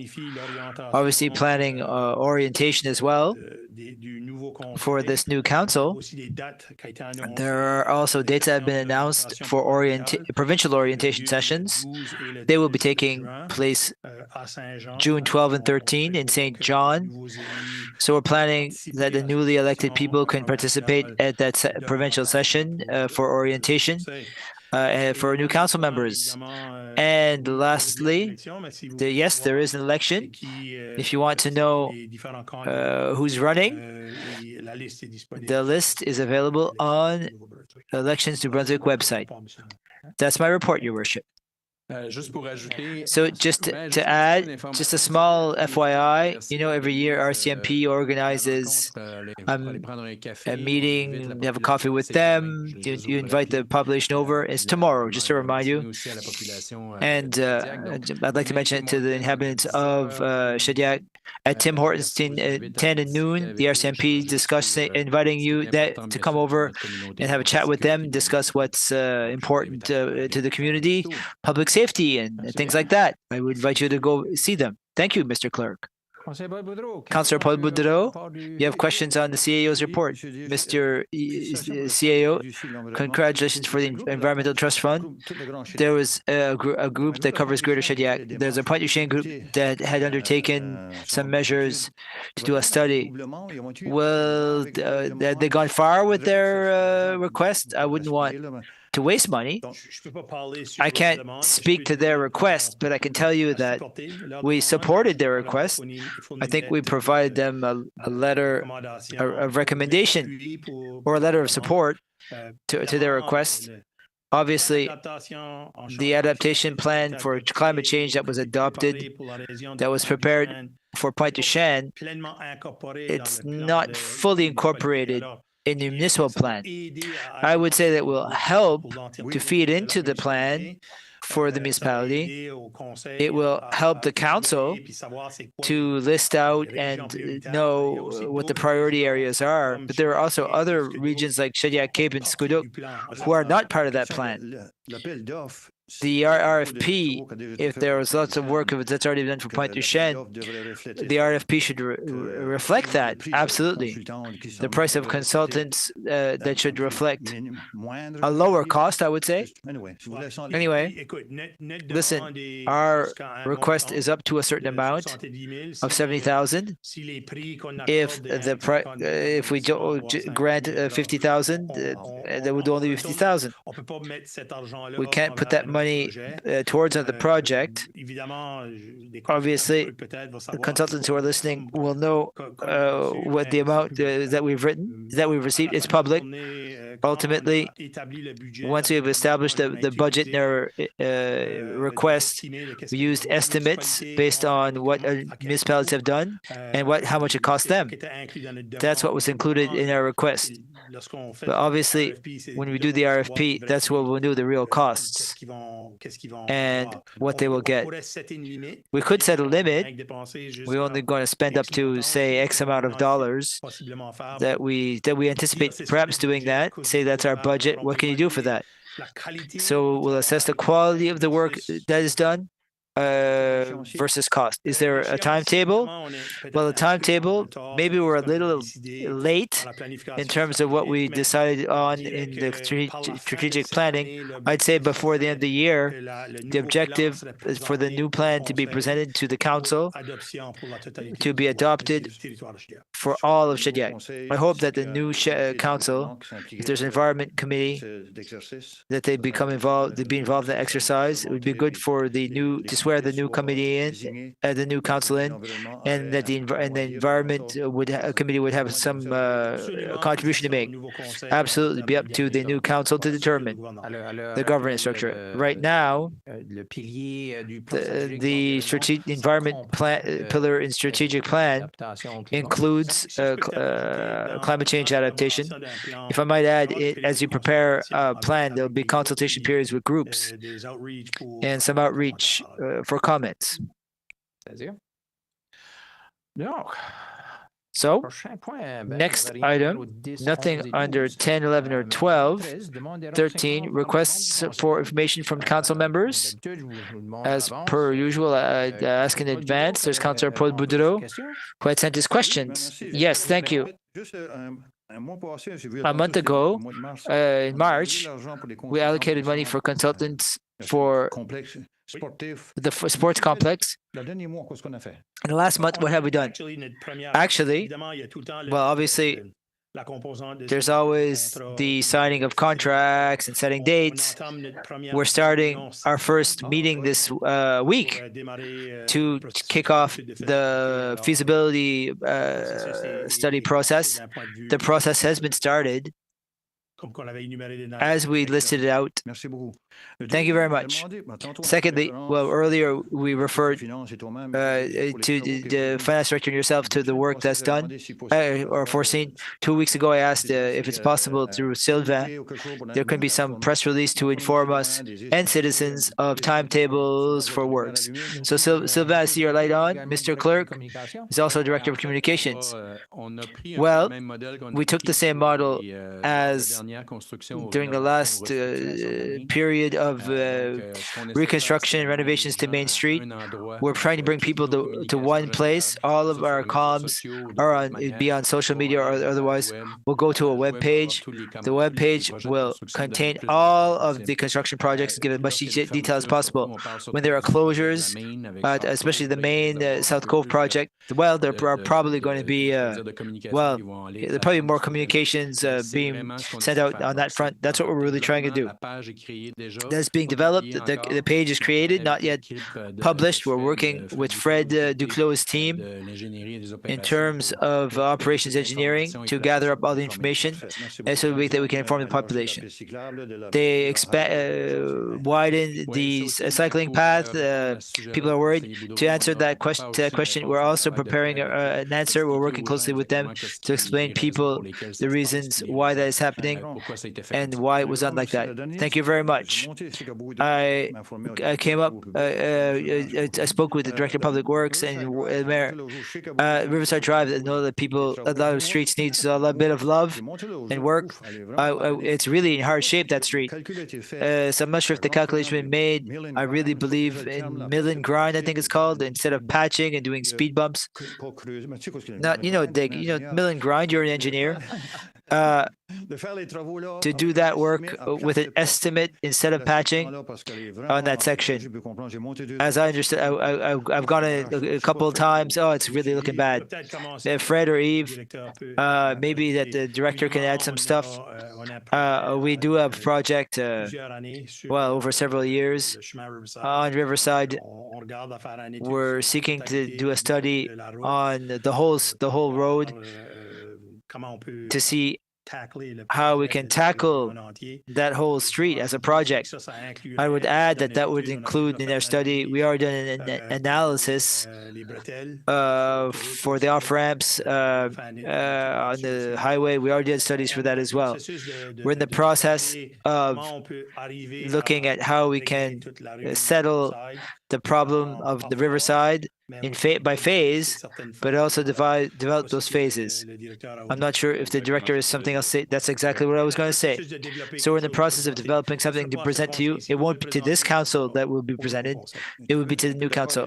I agree with the first two questions, but that one, as I understood, it's a long-term project. The third entrance in the town, the study on the Riverside, that could be 3, 4, 5 years. As I understand, it's patching for 3 or 4 or 5 years. It's not a big section. I don't put it in a position that these members dictate where to put pave. I don't want to have set to see that. We need patching, no doubt. I'd like to know where, instead of patching, what would the estimate to do mill and grind on the Riverside Drive? If the staff says it's 5 times more expensive, we'll accept the consequences. But to say that it's in the strategic plan and that the off-ramp coming in from the 15 Riverside Drive, 3, 4, 5 years, I can't accept that it take that long. At least an estimate from staff, what it could include. I would say that for the off-ramps and the bridge, it's a provincial road. We don't own a bridge, but the off-ramps will require investment. The study we're looking to do for its Riverside from the bridge to Main Street. We're already developing the strategy to level it in the short term and the long term. We can't do the whole street, certainly not in one project. So we're looking for a strategy to develop it by phases and provide those numbers to council. That's what we're doing right now, and eventually we'll be able to present to council. At the risk of repeating myself, this is short term. I'm not talking about curbstone. I'm not talking about off ramps. I'm talking about that's a section. If we can get an estimate from staff, that's what I'm asking for. We can look at that.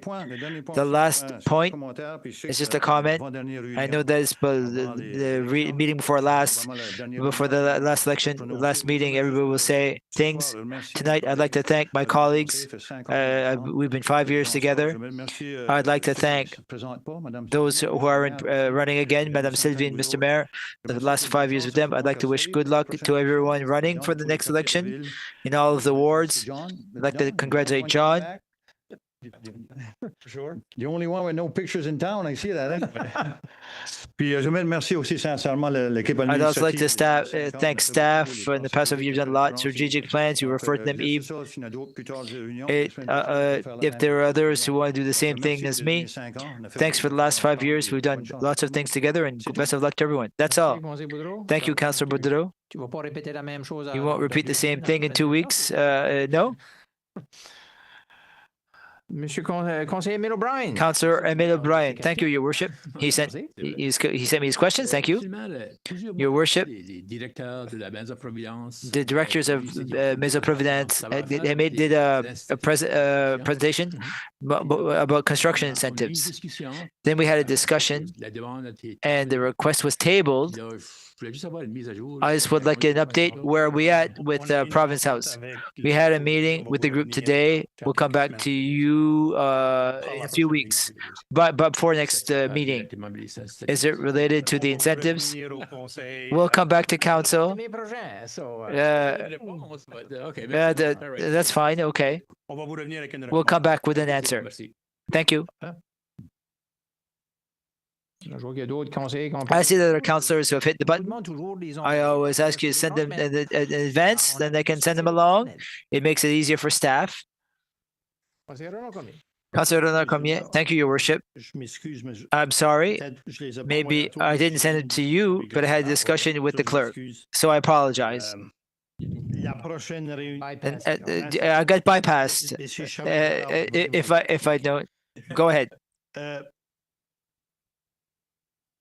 The first question, Your Worship, can we confirm to citizens in the Squiduk region that there were two complaints? Danger, unsightly premises. Can we confirm that? Can the municipality confirm that? Mr. Clerk, yes, there are two files, Councillor Cormier, that have been opened. We received them last week. Yes, indeed. Thank you. This afternoon, I sent photos of those places. Did you tell me that there was maybe an issue that we couldn't circulate them? Can you circulate them? You can't circulate them. Unfortunately, what happens in terms of access to information, we have to protect people's privacy. So as soon as people could see that photo, they can identify who owns those pieces of land. Can I circulate them like colleague councillors? Yes, there's be means of doing that. Could you circulate it tomorrow at some point so that they might see the photos that our citizens have shared with us? The only thing, I'll come back to the same item that I raised. If those photos must not be circulated outside of council, they cannot be made public. I might add, you mustn't forget to cover an unsightly premises is properly legislated in terms of how we have to deal with that file. There are certain timelines we have to observe. At some point, it's a legal process that we have to follow.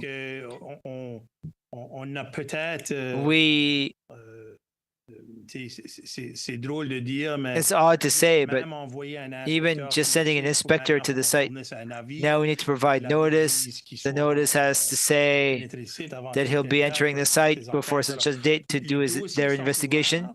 The files are opened. The bylaw control officers will investigate. They will do the necessary work. They will perhaps even need to register certain documents with the province based on the actions that they'll undertake. And then it will lead, well, let's hope to settling the file long term. So is the answer yes that you'll share the photos or no that you'll share the photos? I would ask councillors. You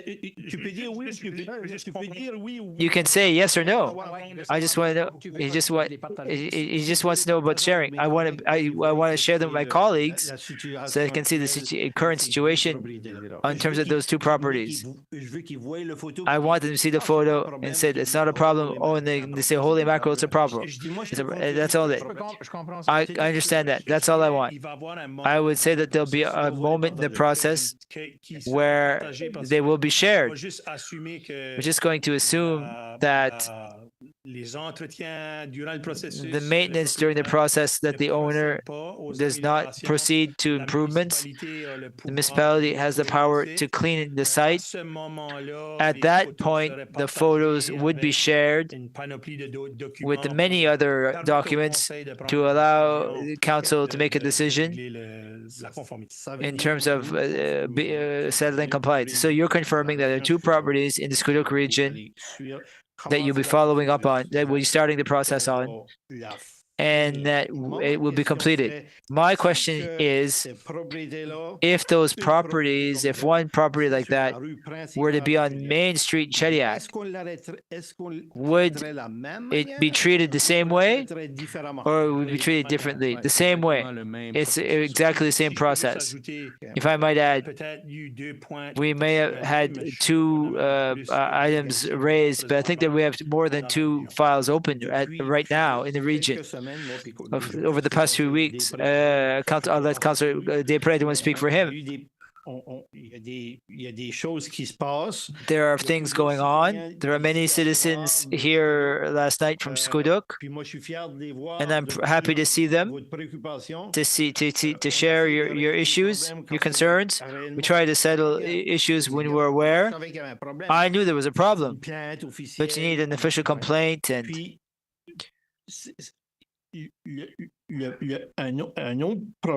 Another problem is l'agent, le bylaw officer a déjà été là. The bylaw officer has already been there. Nobody explained that there was a complaint need to be made. I don't want to criticize anyone. Just learn through experience. Let's try to do it better. I think that if there are issues like that, we should say to the citizens who are concerned, here's how it works. And I think, give me the instruction list and tell me where you're at. That's why I'm asking that relevant question. So citizens can understand and we can all learn together to do better. There's another issue. Have you received complaints around dogs at those two properties? In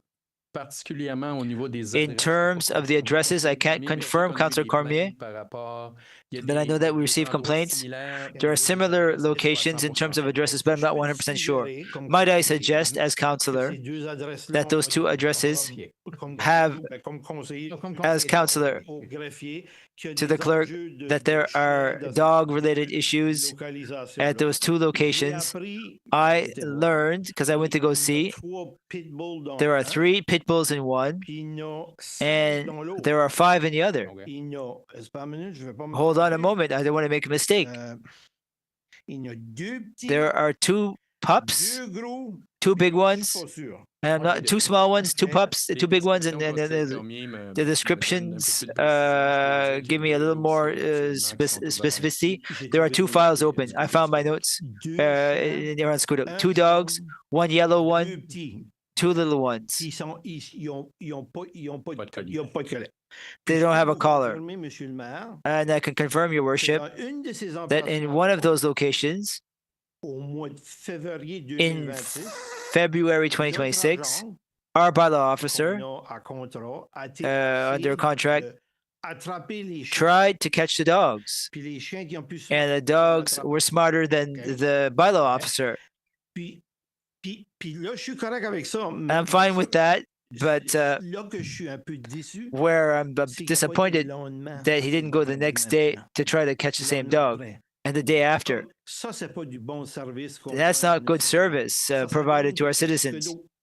It happens to be Squiduk this week. It might be Gallagher next week. If we determine that there's a dog-related issue and we try to catch the dogs, let's not stop trying to catch the dogs.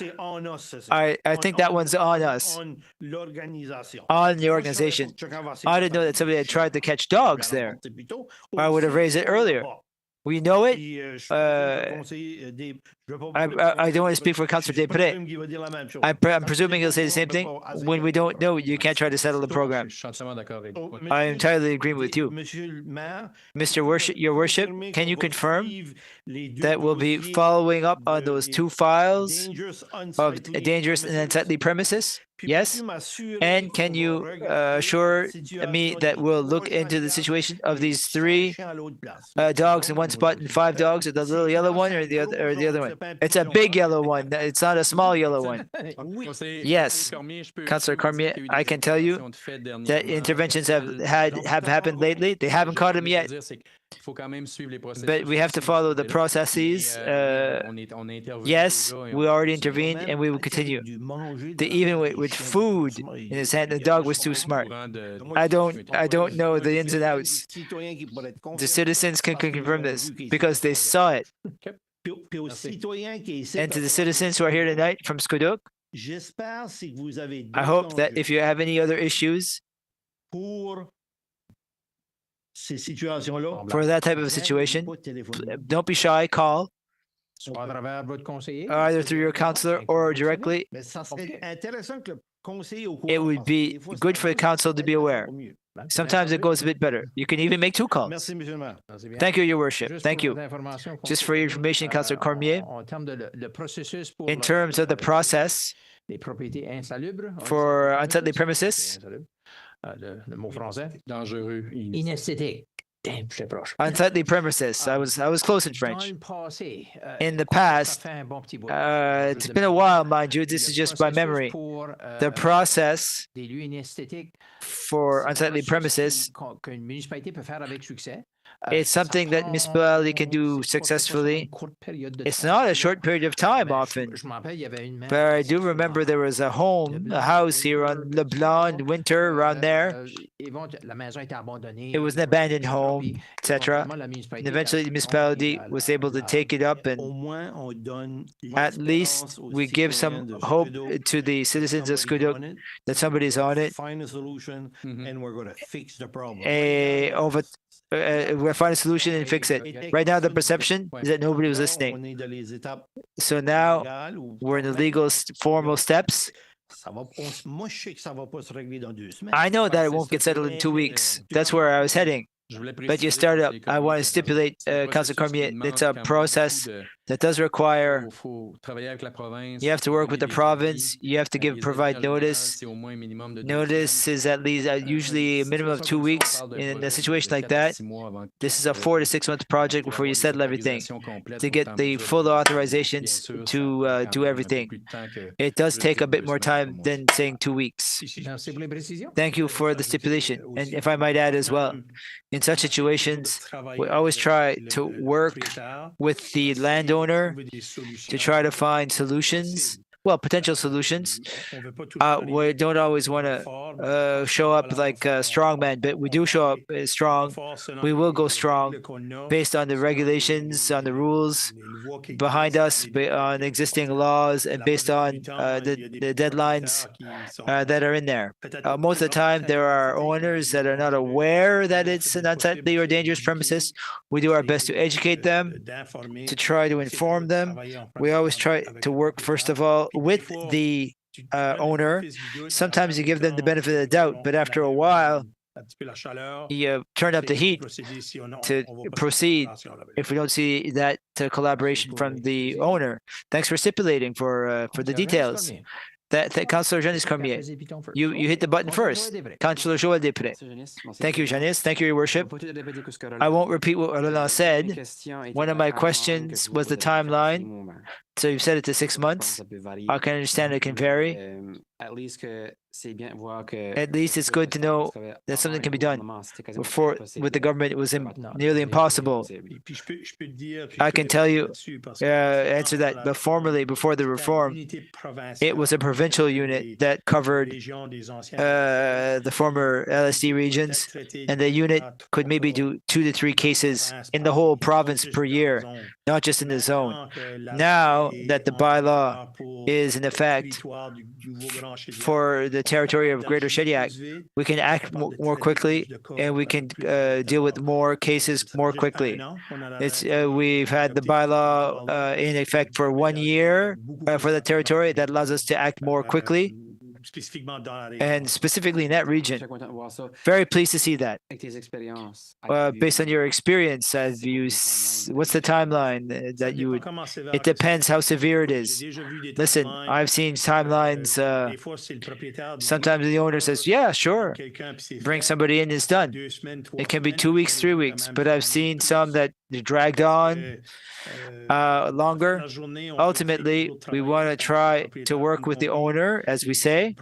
If the owner says, yes, I'm ready, listen, I just can't just right away. Can I have 2 extra weeks? Sometimes you want to act in good faith, but sometimes it's deadlines like that, and that the owner says, yes, I'm going to work, and then you give some time, and nothing happens. It's like I said. So you turn up the heat to say, listen, you said 2 weeks ago, it's not done yet. Then maybe you go about it a bit differently. We always try to provide the benefit of the doubt. Ultimately, if the municipality wants to clean up a site, it's a municipality that pays to clean up the site. There are cases that have cost, in my own career, several tens of thousands of dollars to clean them up. Yes, there's some legal recourse where you can recoup some of those amounts with the province. There's notices we must have to provide to the owner that we've paid and everything. It can take years to recoup those amounts. Should the council decide to go forward that way, I'd say if the municipality has 20 cases and that all costs $50,000, we don't have $1 million to spend on that. We normally try to cover the worst of them. Some of them will be settled. But I can say that since that we've adopted the bylaw, it's not the only or the two only ones that are in the Squamish area. There are others that we're dealing with as well for the all territory. Which leads to my second question. You talked about software for complaints. Yes, is that coming? The system is functional internally. We're in the process of organizing a portal where citizens can go on the website, fill in the complaint, and it'll go directly in our system. We're not there yet. There's still people that need to be trained in-house, but we use it in-house entirely right now. So you can call, and we do the data entry ourselves. It's another option for citizens. They can put their own information in. So when citizens see the complaints that are live in the software? Well, right now, when there's a complaint is created, we request information from the client, email, number, telephone number. So as of now, when we add information, there are updates. Once we add something new, the person who has created their account, they will receive an email that says, there's been an update. Many complaints are like that right now. I can tell you that there's about 40 complaints that are open for various things. We fully use it in-house. That's my third question. That's the update. As a councillor, we can see what are the updates on those complaints. If you were like the plaintiff, but we can still give you some information. What means in the future we'll be able to use that software and get back to you. We got 15 complaints like for dogs in the region, like so many in which area and so many in another area. What's nice, we can see in real time, like how many complaints we got in the region. So if it was like public, if it was public, and someone who want to file a complaint for a situation could see if it's already done. But yes, like the complaint allows us. But the more complaints we have, the Councillor Després, the better. But we are able, so once we get the complaints come in, we'll be able to join those complaints together. I can give you like for on-site unlikely premises, we got 5, from the Scodoc citizen, and the 5 are related together. So we process this complaint from one complaint, but 5 citizens. So we all attach them together. So I'm looking forward for the progress. Thank you. Councillor Janice Cormier. Thank you, Mr. Mayor. I'm not following the rule, it's not because at the beginning of meeting, I missed the time to mention this, and I would like also to get the permission to mention it. Yes, granted. I would like to mention the record Mrs. Anne Boudreau. She passed away on April 18. Mrs. Anne Boudreau was the first elected woman on the municipal council at the beginning of the 70s, and I just wanted to bring it to the council for recognition. Yes, we'll have a thought for our former councillor.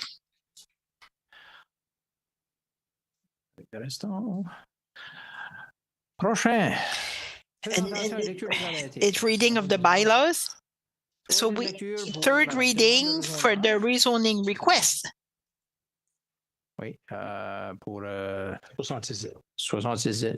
66Z. So you know it by the numbers Z. Just tell me the name of the street. So the third reading, following our second reading at the last meeting for the lane, it's on the top of Bellevue Street, and that would be part of the extension on Justin Street. So we had asked at the last meeting to Plan 360. They are here this evening just to add a new condition, which is it's there. Would be condition I, so I don't know. I think it's quite straightforward. So this condition is for a fence. And this 2 meters high on a certain specific location, 134 meters long. I don't think we need more explanation what a fence is, but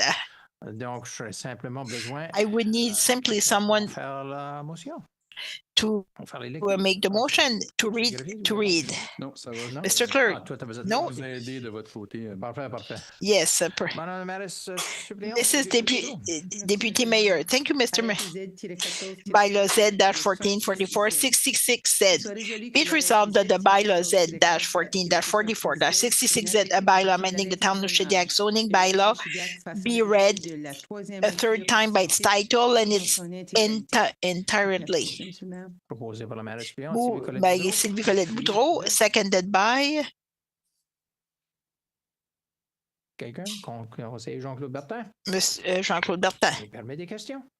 You have any question? Councillor Paul Boudreau. Excuse-moi. Just a couple of questions. Je sais pas I don't know if Phil is here. It would be the president of the chair of the assembly. Just so the conditions that were added is great. Who's responsible for those conditions to be followed? I did not hear. Plan 360, essentially. C'est eux avec vos inspecteurs. With the new inspectors. I don't know how many letters, the height of the fence, so they will go on site and make sure the fence is at the right location, the right, the drainage plan would be done by the responsible of Plan 360. Okay. Donc, c'est deux responsabilités. So this is the responsibility. Ça fait partie du service qui fournit. It's part of the service they provide to a municipality. Second question, if the conditions are not followed, and us this evening we vote to go from to R2 to R3. So if these conditions are not met, so does the land goes back to R2? Do you mean if they don't respect the condition to get the building permit?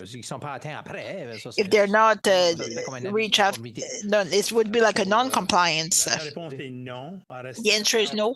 It would remain R3, but in the development process, there is a site plan that's being presented, and that's what has to be. Let's say someone else comes in and they want to build something different, well, we would have to reopen the process where there would be another public hearing, and then we would have to, in order to adopt the project, and it would be like a non-conforming use.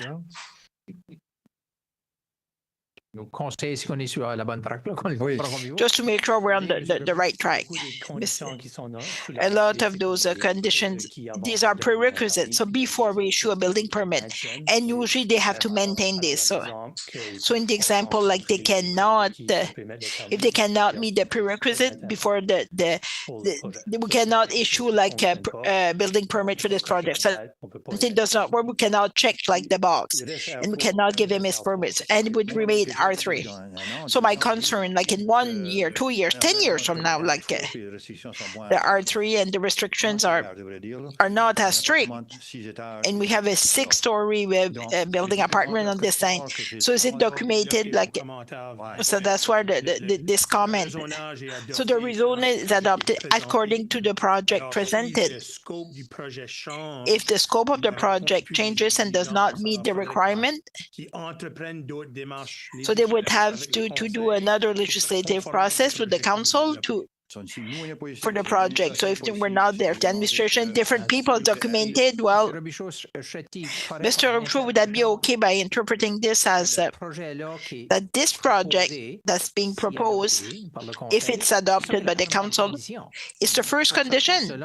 It has to be in accordance with all the plans provided, like the elevation size, the site plan. In theory, like if you could have another developer would want exactly the same thing, would be okay. But if the developer would to build something different, they would have to start the process over again. Thank you for your answer. Thanks, Phil. Councillor Denise Cormier. Thank you, Mr. Mayor. I heard that some people from administration that might have visited like the site, and our engineers went on site. Would it be possible like to have what our engineers saw, if they think there might be some issues, if it would be difficult? So could they share maybe what they saw on that site? If the mayor allows me, I could tell you, like in the rezoning process, like we like to see like the on sites, like see what's exactly like what are the issues or the concerns. And yes, in this case, like our director went on site. I don't know if you want to share. Just to give maybe the main lines. Well, thank you. I got a call a couple of weeks ago to visit the site. I went with 2 of my colleagues. So there were some concerns from some residents. So we walk around for drainage issue, like around those lots. And by going there in person, like when a lot is higher and if one is lower, well, water only goes one place, it would be to the lower a lot. And I mentioned, yes, there might be an issue, like a drainage issue. But as it's indicated on the resolution, a drainage plan is required and made by an expert engineer. So the drainage is not my field of expertise, but knowing someone will put their stamp on it. So for us administration, just make sure like the drawings are followed, and we can see in person and make sure like the developer like is following all like the drainage plan. Can we know what it means, like to follow like the drawings or the plan? Can you explain? Yes. So when an engineer like prepare a drawings, like first, like to be an engineer, it's not only to say went to university for 5 years. Really, like he's a professional and he's an expert in their field. It's about 10 years like experience with plus their training, and these individuals will make this design and put their seal. Once the seal is on the page, this person becomes responsible they take the responsibility. Like if their plan is followed, there will not be any problems. So an engineer will ensure that over design, make sure like everything's done like so there wouldn't be any problem. This individual would put their stamps on the drawing and say, if we follow all those in terms of draining, it could be quite general. Many systems can be put in place. It's not only like a pipe with a drain. It could be like some like a reservoir under the parking lot, like we mentioned a couple of weeks ago. So there's many things that can be put in place like, to help like a drainage system, and the fact of having like an expert in the field that would put his seal of approval means it should work. So that's why the distribution where we can help, it's really like we cannot stamp like the drawing say it will work. We do not have the expertise, but we can make sure like it's all followed, and we can have this discussion. If the drawing is followed, we'll do like an on-site visit on a regular basis. We will follow the progress of this development, like the drainage that will be installed. Yes, that maybe like to visit and if it's not followed, it's time to raise your hand and talk to the right person to make sure it's followed. I have many questions, but and then we go there like we raise our hand if it's not followed. What happened after? We stop, continue, because we already did the rezoning. With construction, let's say like we see some problem. Does it go back to the council or just it's between like the developer and engineer who put like a seal on this drainage plan? Probably more with Plan 360. Essentially, it's a condition that has to be followed. So once they get their issuance of their building permit, they have to follow like their drainage plan. If they don't follow that plan, there will be like a compliance notice that would be given. And the council can start a legal process to ensure like the owner corrects the situation. It's no different than any like a compliance notice used by the council. So there are legal recourse like the municipality can use, and I'm looking also, and I'm hoping I'm saying it well. Like Mr. Robichaud, it's a little bit different. There's an extra condition that was added. The way it works, if an engineer submitted like a drainage plan at the beginning, stamp it and approved by the town of Shediac, it's what we will do. And because of the unique nature of this of the law, like another condition is put. Well, once a project is finished, completed, and we have like has-built drainage plan, another plan has to be submitted at the end by a certified engineer that can certify it was done properly. There's a verification at the beginning before the work start, and you have a verification at the end that will certify that what was planned is what's on the line. Yeah, if it helps. Okay. One last comment. As you know, like I'm still in the same opinion, like for the rezoning R2 to R3. I just want to talk to, in my opinion, like it's not only a rezoning, it's a flood risk. And I think we have an environmental responsibility and also for the safety of our current residents. We heard it was a wetland. That is probably there on that lot. But the conclusion was only based by someone who was sitting somewhere in an office that it wasn't a wetland. So no visit on site, no verification, and we know like that lot we remove also like wood and also like it removes like the natural indexes like for a wetland.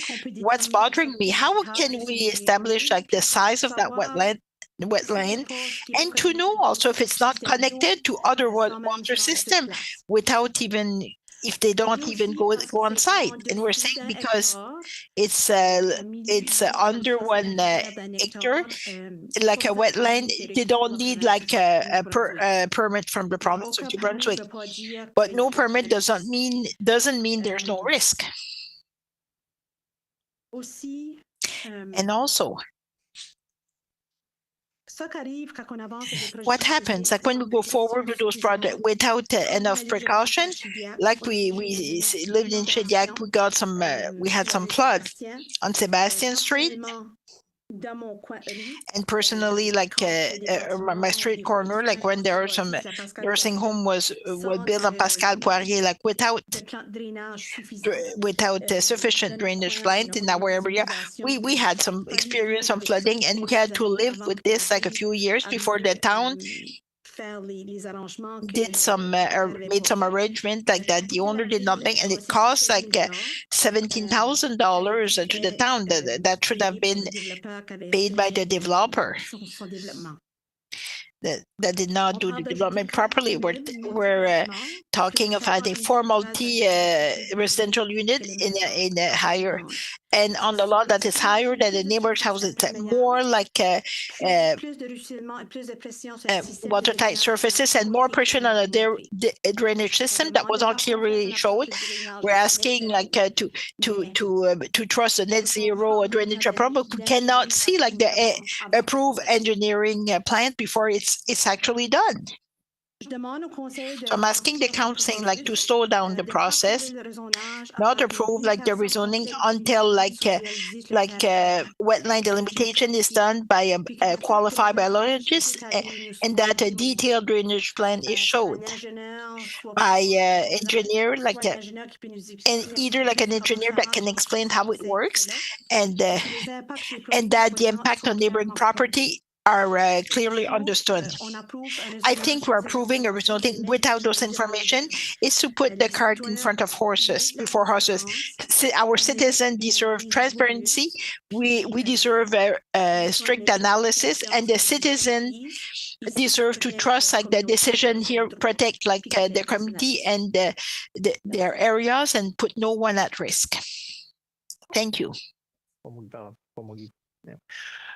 Merci pour vos propos. Thank you for your comments. The only thing I can say as a chair of the assembly, you had mentioned before like a biologist that would visit like a couple of things like before. If it was it, if you want to add some conditions, maybe. If we vote on the motion, and it's defeated. Project is over. We'll not add other conditions. If you want to add conditions, I think I captured it. In case I would ask to add some conditions, when we vote on condition, right now we're voting on the reading. So it's just one way of doing this. Because we were asking to defeat you wouldn't be talking about adding something. So we understood each other. Councillor Patricia Bourg-Chevary, Councillor Janice mentioned pretty much like all the items I had, but when you mention a condition for we maybe would add a condition that if there are some wetlands, we would not issue a building permit. And I can bring this later. I just wanted my mic. I had to turn on my mic. I would need maybe a specification. Is it? So there are some conditions that we can have great ideas, but sometimes it's not really something we can. That we did, but is it something that we did? in our competency fields. It's a condition you can add, like a delimitation for wetlands. But once we do the delimitation, well, you can ask this as a condition, but something we do after, like the Department of Environment told us, like because the size of the wetland is inferior than what we would to require a permit. Yes, he said he wasn't aware before this evening, but once the delimitation is done, so if we put as a condition, it would be once the rezoning is adopted. And once the delimitation is done, well, we're being asked to produce a document and say the limit, like the development outside, and we could go further, but without seeing the delimitation, it's a little bit difficult, like to make a condition. We see like a delimitation and exclude like a development and do something else, but if the environment is ready, like to issue a building permit, or if not, it's all things to consider. Thank you for your specification. It was a question and who would be responsible to do this research, to do the delimitation, wetland delimitation? No, the municipality would be the responsibility of the developer. Essentially, we need someone qualified too. That's all.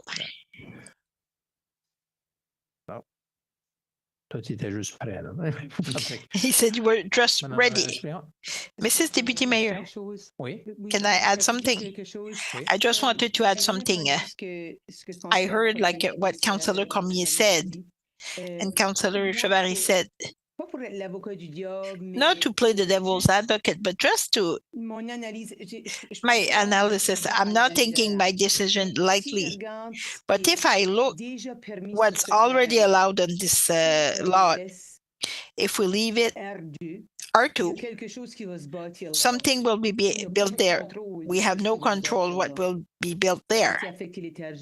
Will it impact wetland?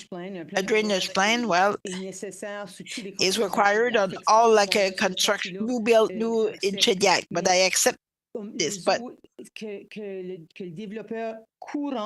the other, like the current developer and another developer, if it's not this individual, could go and build like building 3 like a story, like we have a Simon Gallant, we would have no control. So the backyard could be like a backyard back on Citizen on Bellevue Street. So we have no control. So yes, now it's 12. I'm not sure. 18 units extra. It's not necessarily like my perception. More cars, because with the 3 stories, with the 3 bedroom, we know what it is on Simon Gallant. I went by yesterday. There's 1 car per individual. It's way more than the parking under R3 zoning with apartments. What those apartments would be, but that's what I have to say. Like it's something I have here, like the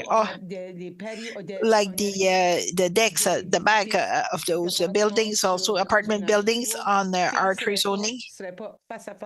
It wouldn't be facing like the backyard of Bellevue Street. So what the citizens of Bellevue would see would be parking that would be cleaner than what they see right now. The drainage plan would be done. So that's what I have to say on this. Thank you.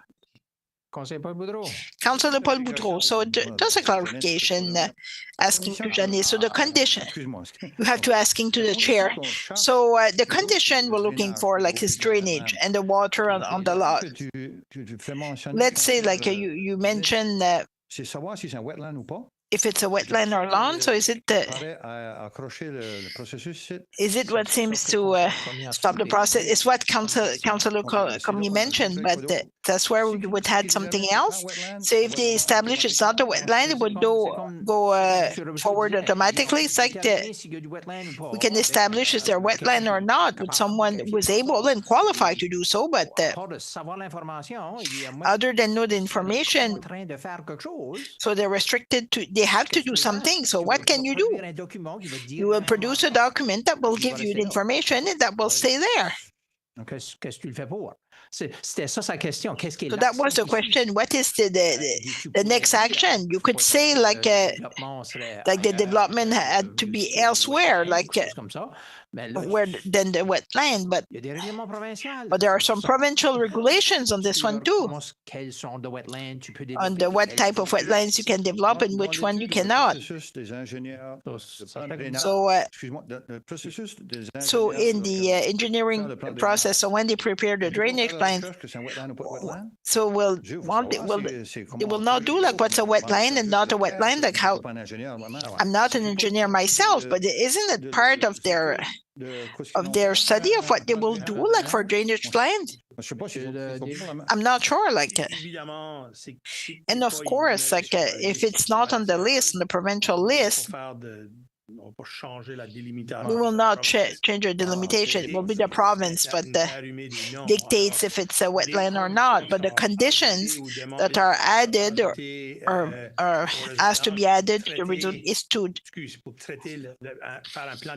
deal with a drainage plan. So how you will solve the problem with the water and how? So that's what a drainage plan done. The province cannot like delimitate, and the engineer will do their research, but they cannot like do the delimitation.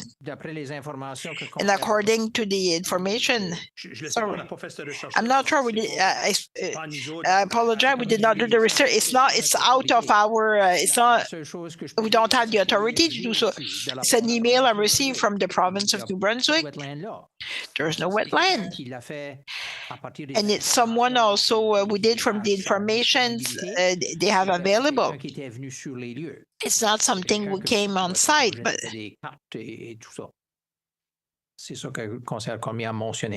that's what Councilor Cormier mentioned. But correct me if I'm wrong. But this individual, like, did they get out of their office to see if there was a wetland or not? To add a condition or? Thanks for your question, but I have other people who want to talk. I want to know what I'm voting on, and I will try to summarize it as much as I can. Right now, it's a third reading for the rezoning, so the conditions will come after. So we have 9 conditions so far. Councillor Jean-Claude Bertin. Thank you, Mr. Mayor. So for my information, if the contractor come here to ask for a rezoning for R3, so you could have his building permit, what he wanted, there would be problem. Yeah, it's because of the rezoning where we're asking all those questions. So this evening, if we say we don't go to R3, the person can go, will get his permit if he wish to build R2. So exactly, if they, one way or the other, something, the drainage plan will have to be done properly, regardless also of if it's R2 or R3. Councillor Janice Cormier aussi.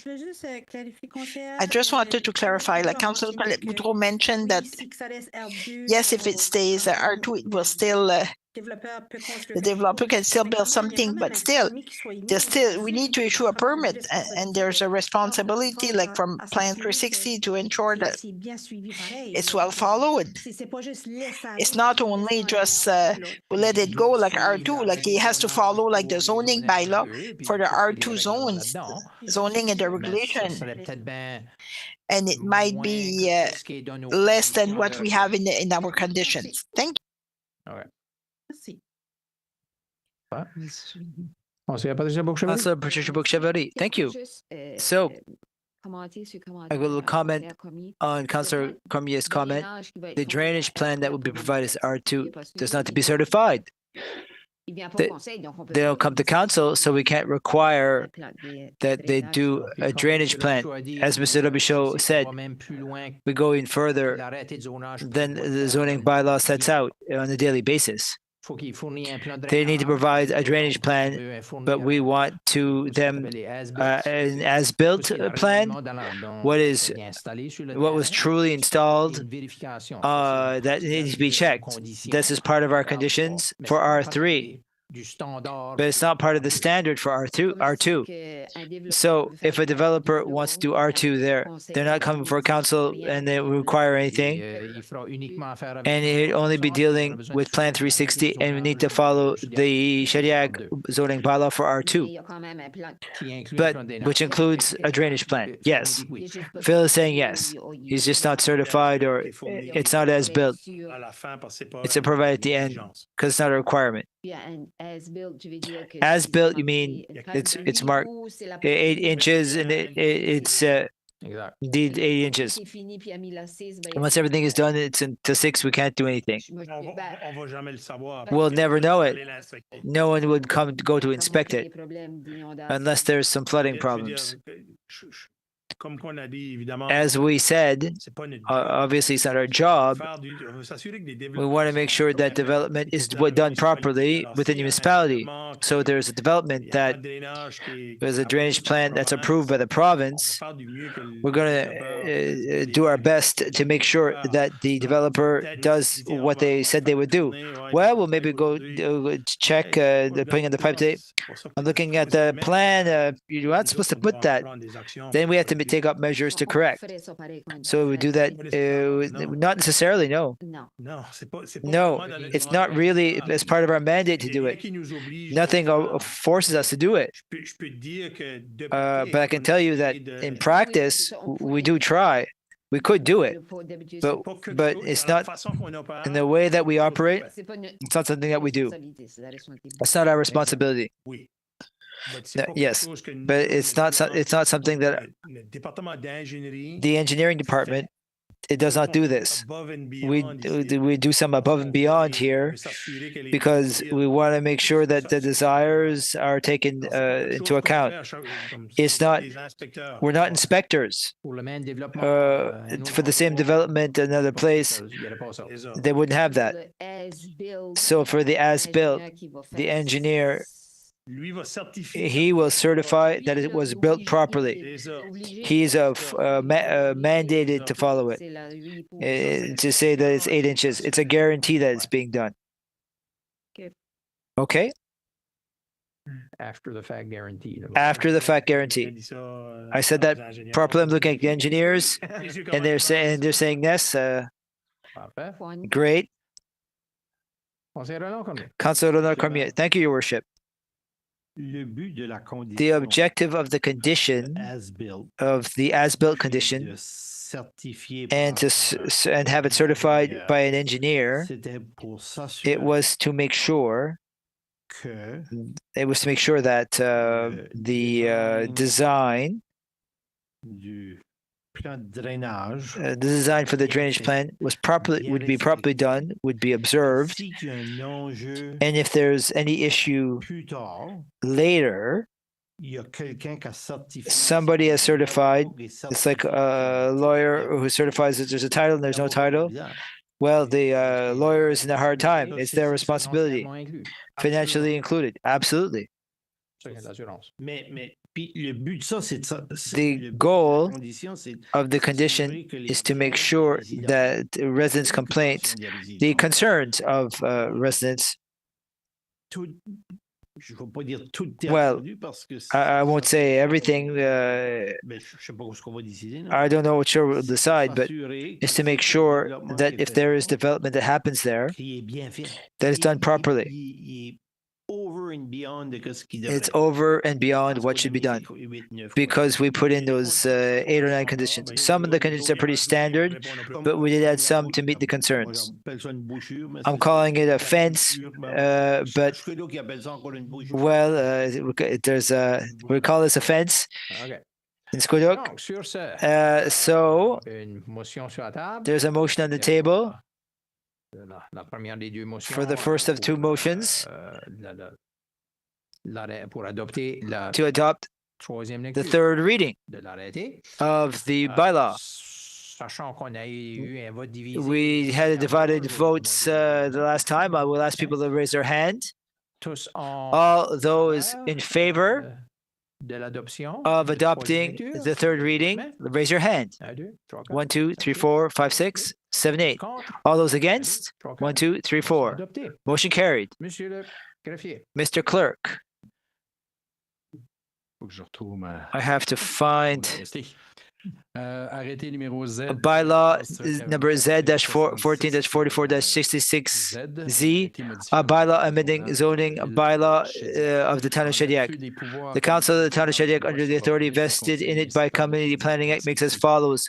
The town of Shediac zoning bylaw being bylaw number Z-44-44, enacted on 28th April 2014 and filed in the Westmoreland County Registry Office as number 3379-5973 on May 23rd, 2014, is hereby amended as follows.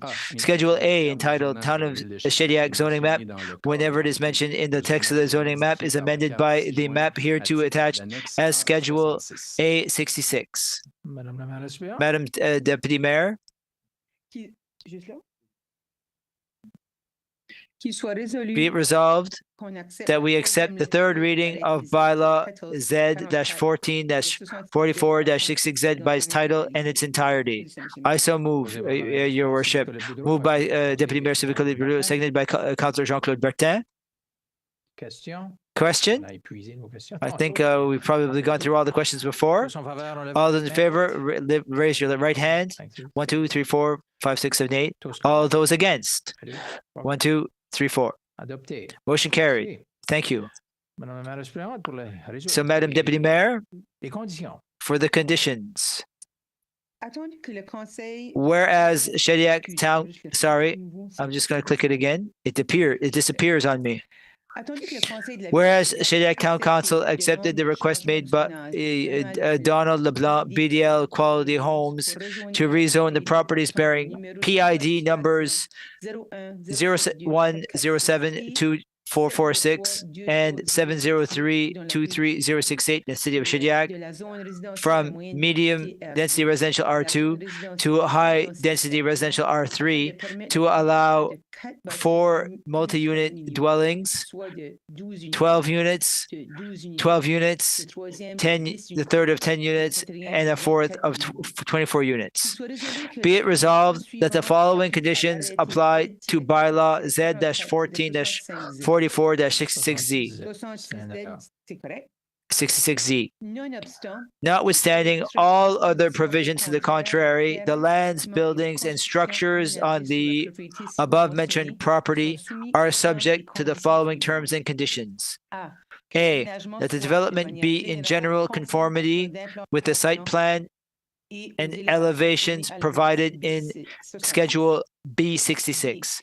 B, that a reciprocal right-of-way shall be shown on the subdivision plans and registered on title to all properties created from parent PID 01072446, providing vehicular and pedestrian access for all such properties to the parking areas and driveways as identifies on the site plan in Schedule B66, that notwithstanding section 11.5A of the town of Shediac zoning bylaw, council accepts to allow the parking lot in the front yard as identified in Schedule B66.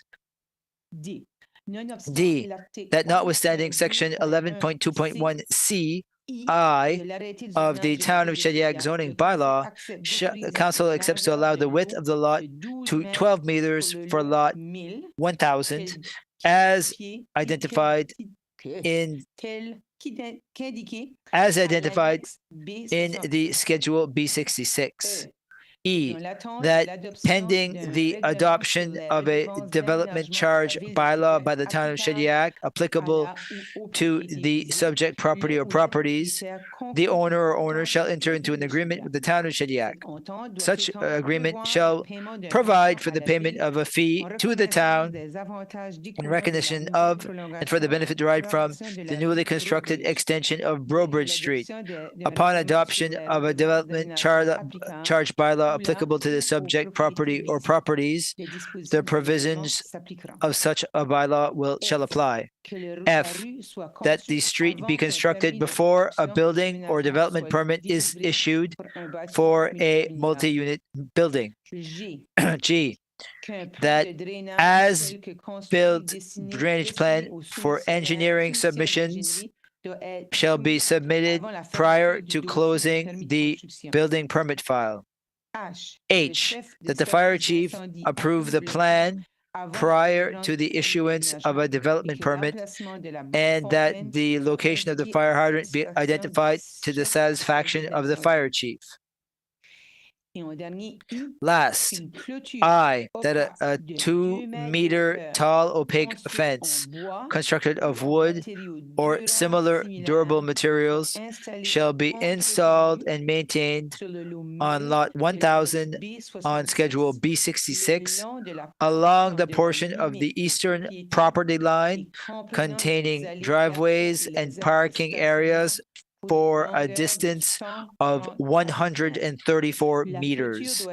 The fence must comply with Section 37 of the zoning bylaw and is not required for the first 5 meters from the front property line. I so move. Moved by Deputy Mayor Sylvie Colette Boudreau, seconded by Councillor Jean-Claude Bertin. Questions? Councillor Janice Cormier. Thank you, Your Worship.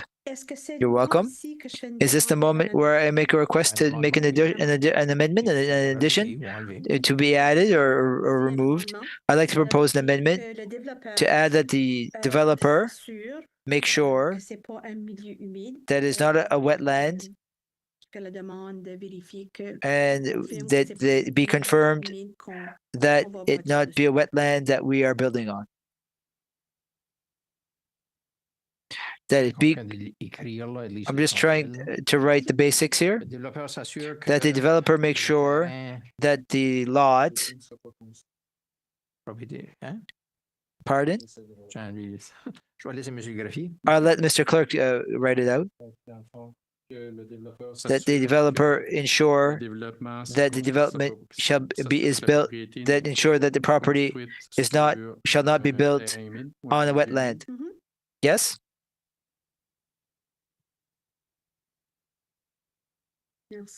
Thank you.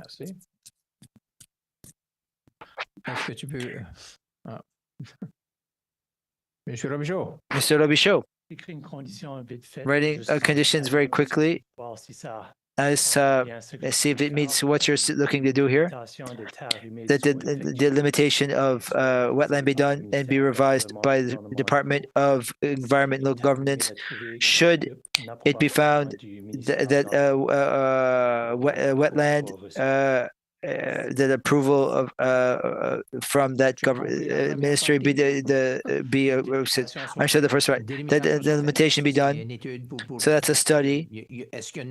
Is there one or not? If yes, where? And after that, if a wetland is identified, that an approval of it would require the approval of the Department of Environment to build based on provincial regulations for those type of things. Thank you. It's a good reference to the legal framework. It's an analogy that's quite simple. You can't prohibit somebody from building a red house.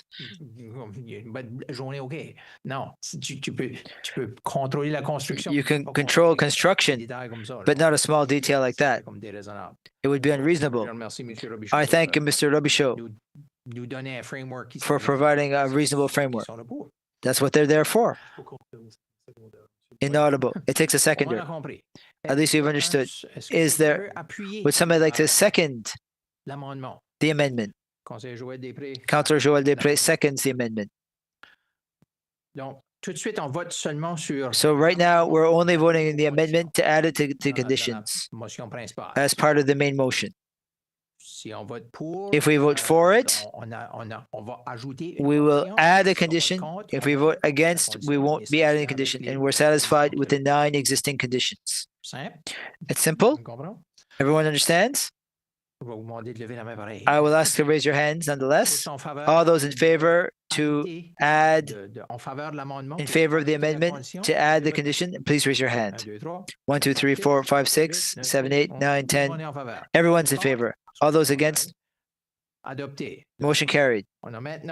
So now we have 10 conditions, not 9, as prepared by our city planning, or town planning service. Other questions? Otherwise, I will ask you to vote on the 10 conditions, the one, all those in favor shall say aye. 1, 2, 3, 4, 5, 6, 7, 8. All those against? 1, 2, 3, 4. Motion carried. Number 14.2 bylaw development charge framework. This is related to the previous public hearing. This would be for the 2 first readings. The 3rd reading would be for the May 4th meeting. Inaudible. That would be prevented from reading in its entirety. It's a longer document. Councillor Joël Després, would you like to read it? I will read it. Your Worship, 14.2 Development Charge Framework. Therefore, be it resolved that bylaw number 71 be read by way of summary instead of moved by Councillor Joël Després and seconded by Councillor Jean-Claude Bertin. Everyone's very timid tonight.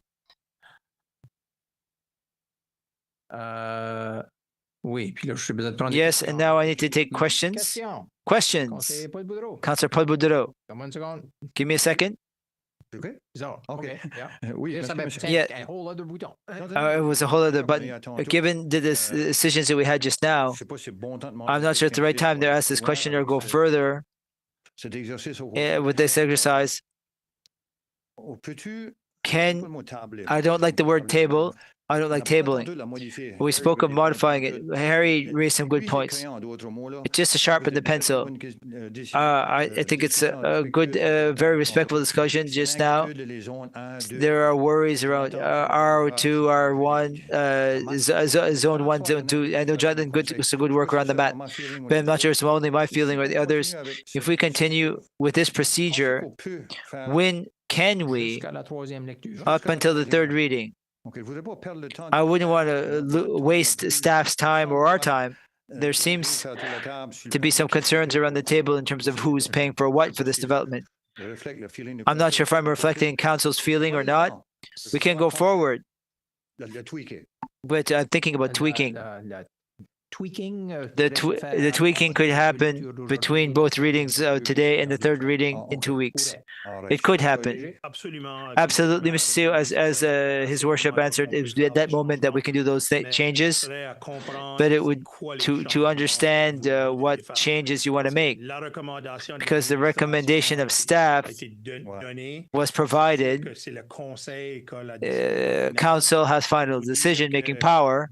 I can tell you that based on some comments, some viewpoints that were raised, staff might have some concerns that it could stop development or stall development compared to accelerating development.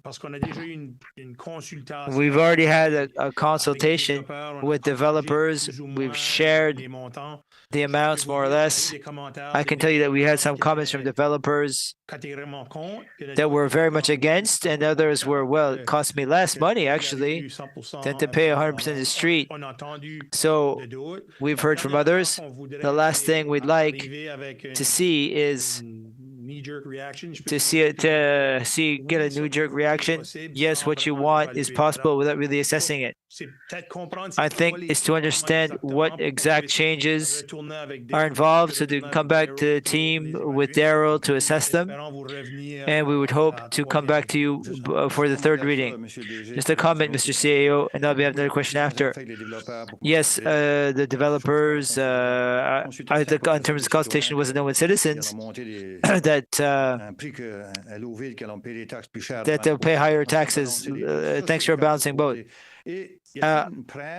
Is there some hurry? If somebody could answer, if it takes another month, 6 weeks to get a really good document, is there some hurry? Are we losing development? Is it wise?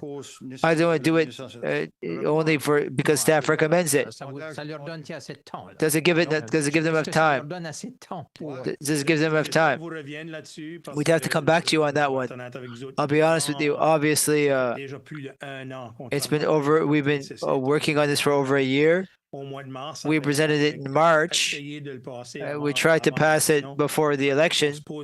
We would have to ask that question internally, and we'll get back to you. I know it's all new. The town has existed for 125 years. The first time we've done this. That's my reaction. I might add that obviously there are lots and some rezoning that has happened lately that included some language that they had to enter an agreement with the municipality. So there's nothing preventing us from entering into another agreement, not that bylaw, to see to the sharing of expenses. In the long term, our recommendation is to adopt a development charge framework with a charge area.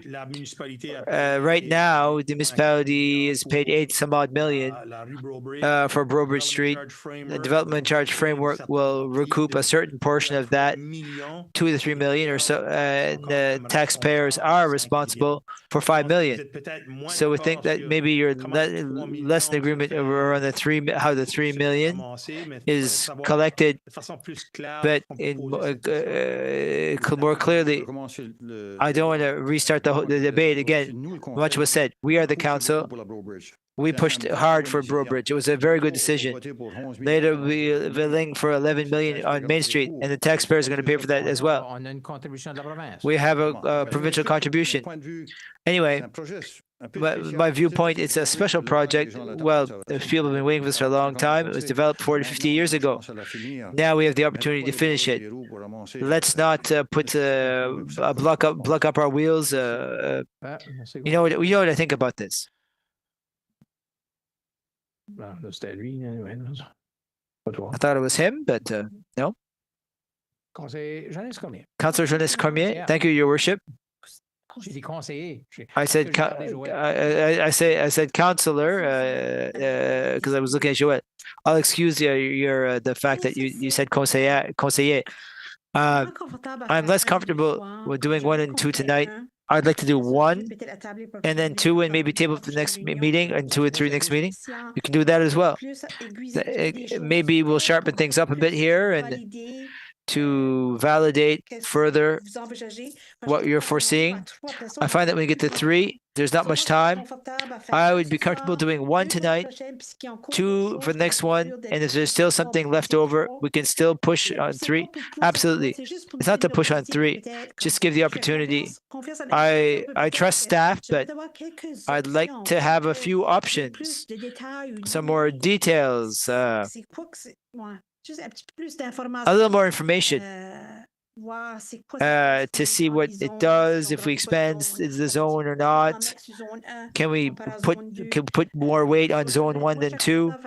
I'd be comfortable doing one reading tonight, but to table the second reading for the next meeting. Yes, certainly that can be done. It won't change the council's ability to make changes or adjustments if they choose to do so. Thank you. Madam Deputy Mayor, you know how I'm not the best one for numbers. For example, I'm going to be devil's advocate again. Let's say I'm the owner of the lot on La Rosette. And I decide tomorrow morning, I decide to build a home. I'm going to build a home. It might be worth $750,000. And I pay $934 extra dollars. Really? Really? Like, Inaudible. Puis pour une maison, qu'est-ce qu'on considérait un starter home? For a starter home, that's the average price right now. My disclaimer from the start, I'm not the finance person. But you have to think. I was just looking now at the map. There are not so many lots on Zone 2 right now where you can say 934, 934. There aren't. There might be more than I think, but where it worries me the most, and we all seem to be fine, that the developers should all pay $2,500. We're all agreed. They're right. 200 doors, 75 doors, and we'll charge them $2,000. No problem with that. At some point, and that's fine, and I'm fine with that. But if you do the math, $934 or $820 odd dollars, it's ultimately not at the end of the world. Do you want to push this and expand the zone? Maybe. That's just my viewpoint. I respect all the comments made tonight. I hope you'll respect mine. Thank you very much. Thank you. Councillor Peter Breau. Thank you, Your Worship. Mr. Worship, I'd like to warn us against the idea of removing Zone 2. Talking about taxpayers, let's understand one thing. This bylaw, if we remove Zone 2, the taxpayers will pay the difference. Yes, exactly. With Zone 2, the taxpayers don't pay anything.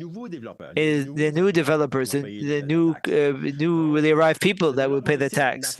So this development does not affect anybody living in Shediac right now. I understand that new people will pay it, but as Sylvie mentioned just now, the people who have a lot in Shediac won't pay that tax until there be a request for a building permit. So we're talking $300,000, $400,000, $500,000. I agree that the amount is not high.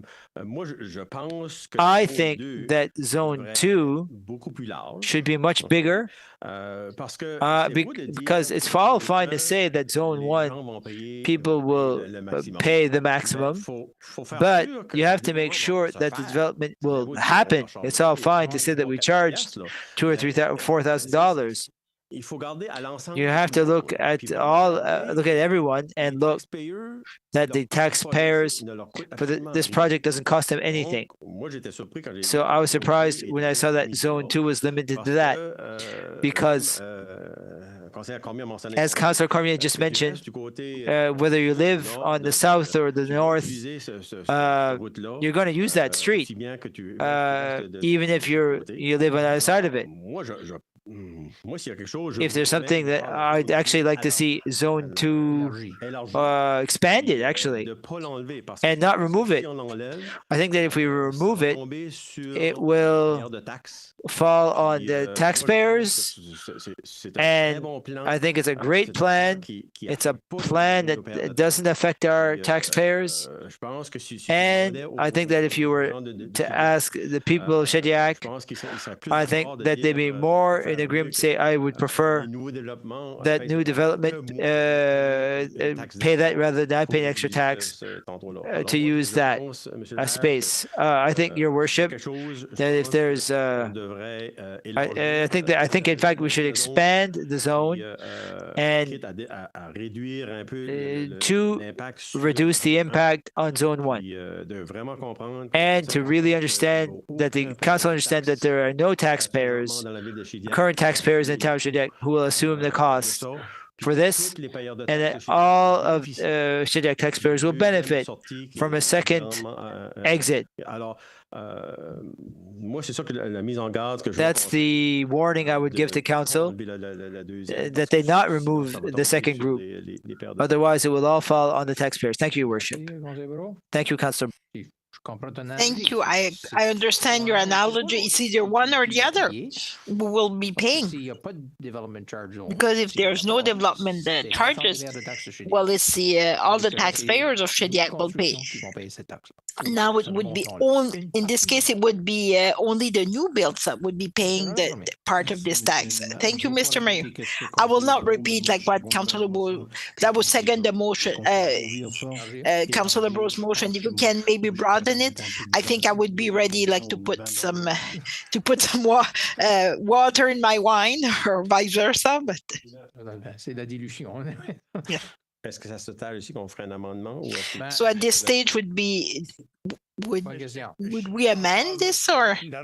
Yes, once again, the recommendation of administration would proceed with the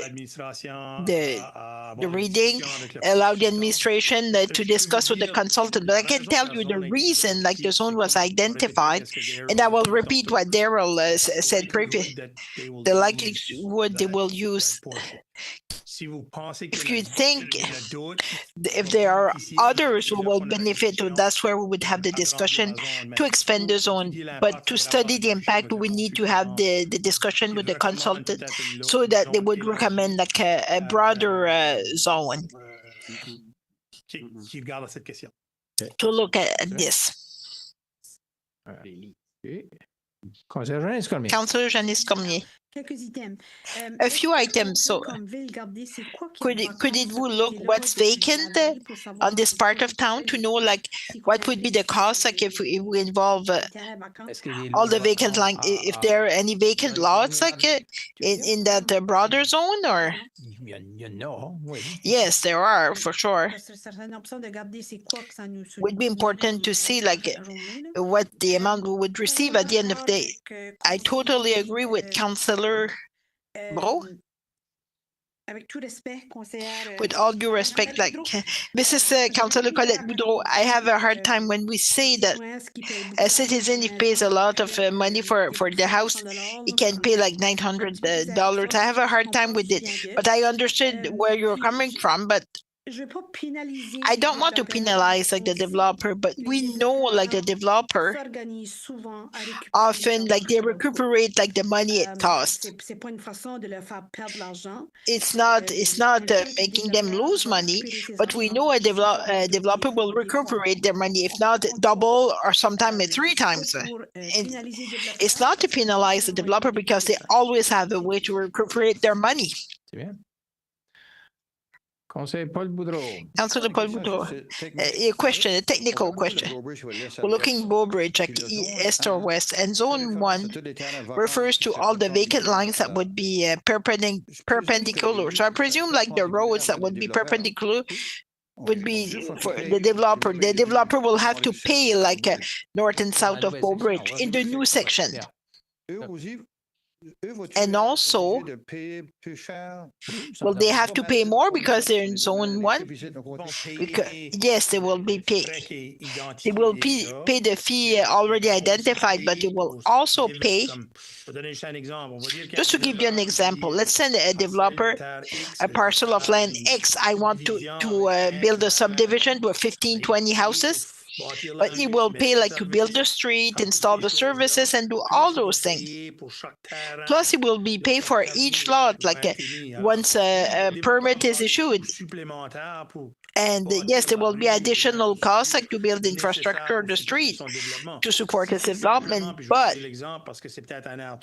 maybe it's an R3, but to build an apartment building, they have to build this infrastructure to support like its development. And the zone, not R1, but zone one like includes the mini home park, like Champlain Street, so would be the same thing because there's a potential for expansion. So it would have to follow this. Absolutely. If they build another 783, the mini home park, if they expand, yes, they would require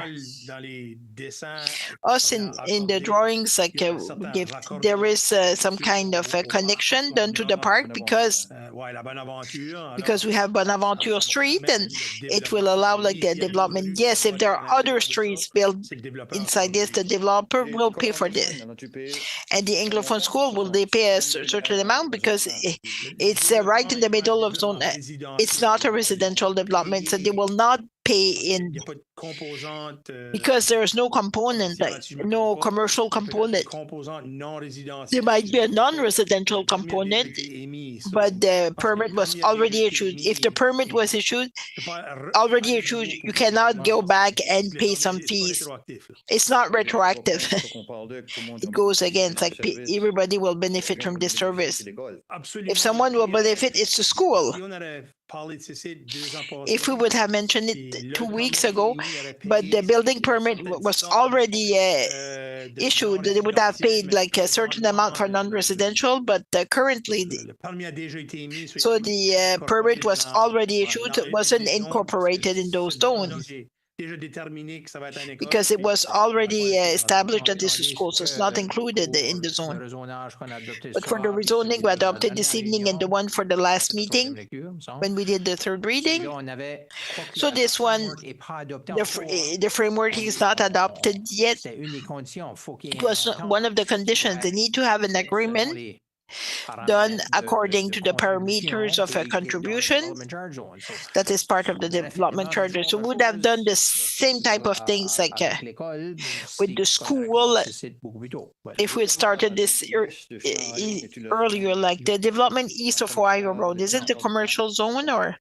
To get to the Ohio, like they don't take this one. Yes. They will benefit from Beauvoir Street. Would you like to add it? Just for clarification, like for Councillors Boudreau's point, for non-residential building, it's a fee like per square feet. For a non-residential buildings or business, or it would be paid like per square foot. And the fee by square feet is different from R1 and Zone 1 and 2. And just to clarify also for the school, it's what Yves mentioned, it's as much like the building permit because it's issued, so because they already had got their building permit, we cannot get those fees again. The last point, Peter, the straight parallel to Beauvoir Street, like we call it like a school street, will it be considered also like if I don't want to start this again, but like currently the municipality could include it, like because we did not issue the contract for construction of the street. We wanted to put a zone on top of another zone. So the council at this time would have the option, as Daryl mentioned, it's another project, we can add another zone to this one. Just in a sense, like this the street might be done by the private sector. If it's done by private, so they don't need another development charge. It will depend also. Will there be someone who will want to purchase this line? for this development. So they build the street and so with the adoption of the bylaw, it will allow the municipality to implement development charges in some zones of the municipality. Not only what we're mentioning, I'm using the example like for the other side of the highway, like Lino Road. So the municipality would pay like for Lino Street that would open development within Lino Street. So there would be some development fees. So there are other places where we put a charge on, but put a charge on if there was no development project paid by the municipality. All right. Donc, sur So, celui-là, on première this lecture note, sur la table, first reading is on the table. Sachant qu'il y a un petit peu de débat. Knowing there's a bit of debate, I will ask you like to raise your hand this time. Il y a eu plusieurs commentaires. Garde le gros. Any comments? Tous en faveur? All in favor? Raise your hand. Tous contre? Against? Adopté. It's been carried. Gee, c'était plus serein. Mr. Clerk, Arrêté numéro 71. the bylaw development charge to bylaw of the town of Shediac. Be it resolved that a bylaw number 71, the development charge by bylaw by its title, moved by Councillor Joël Després, seconded by all in favor, signify by saying aye. Contre, non. Against, nay. Adopté. Carried. Deuxième lecture. Second reading. Là, tu peux en faire la lecture? Now you can read it. Tu peux en faire la lecture si tu veux. Read it if you want. Comme conseiller Cormier a dit. As Councillor Cormier said, like On a besoin la motion sur la we table. need a motion on the table in order to table it. I will read it. Qu'il soit résolu que la Be it resolved that the bylaw 71 be read a second time by its title. Moved by Councillor Joël Després, seconded by Councillor Jean-Claude Bertin. Question? Questions on the motion? Roland Cormier. Councillor Roland Cormier, Mr. Mayor, I move that we table like the second reading. Proposé par de table Move la motion par to conseiller table like the conseiller. motion by Roland Cormier, seconded by Councillor Joël Després. Pas de débat sur la chose? No debate on the, all in favor to table the motion, raise your Ça va hand. être levé déjà. Tous contre? All against, nay. Adopté. Carried. Tablé. So the motion has been tabled. Oui. Est-ce qu'il faudrait passer la résolution? Should we adopt the resolution for the next time to read the summary, even if we're tabled the second reading, because we have this position that we have to announce it for a certain amount of time. If not, like the fourth will have to read the whole bylaw. Just a motion. It's the fifth motion, like to read the summary instead of the third reading. I'm ready to do this motion. Allez là. Allez. Dans Dans ce cas-là, M. Je le Lévesque. trouve. Non, l'île, c'est que tu l'as. Read it. Number 5. qu'il soit résolu que l'on Be it resolved that we proceed with reading by summary instead of its entirety. Ouais, ça, Je vais recommencer là. Qu'il soit résolu. I will be it resolved that we proceed with the reading by summary instead of the integral reading of the 7.1 as the Article 15-3 of the local government statute. Also resolved that we publish like the draft bylaw on the internet twice over the next 2 weeks, and that a copy be available for consultation at the Shediac Town as allowed in Article 15.3 on the Local Governance Act, moved by Councillor Joël Després, seconded by Councillor Jean-Claude Bertin. All in favor, signify saying aye. Against, nay. Motion carried. Merci. Thank you. C'est M. Greffier qui vous dit merci. Thank you, Mr. Clerk. Alors, je vais donner l'explication. I will give the explanation for the next 3 bylaws. Yes, it's only one item. So we did the first and second readings at the last meeting for the procedural bylaw, the code of conduct and remuneration.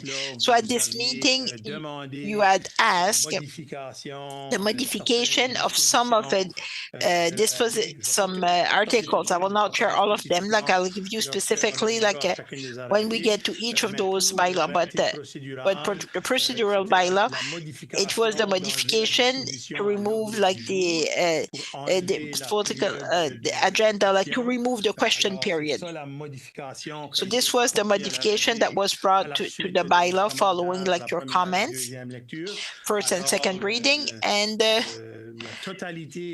so the entirety of this bylaw remains similar, except like the disposition, the agenda, and also the language as being that was dealing with the question period as item 17, as something I think was. I had number 19 in mind, 14, sorry. Thank you, Councillor Cormier. So this section was removed from the bylaw,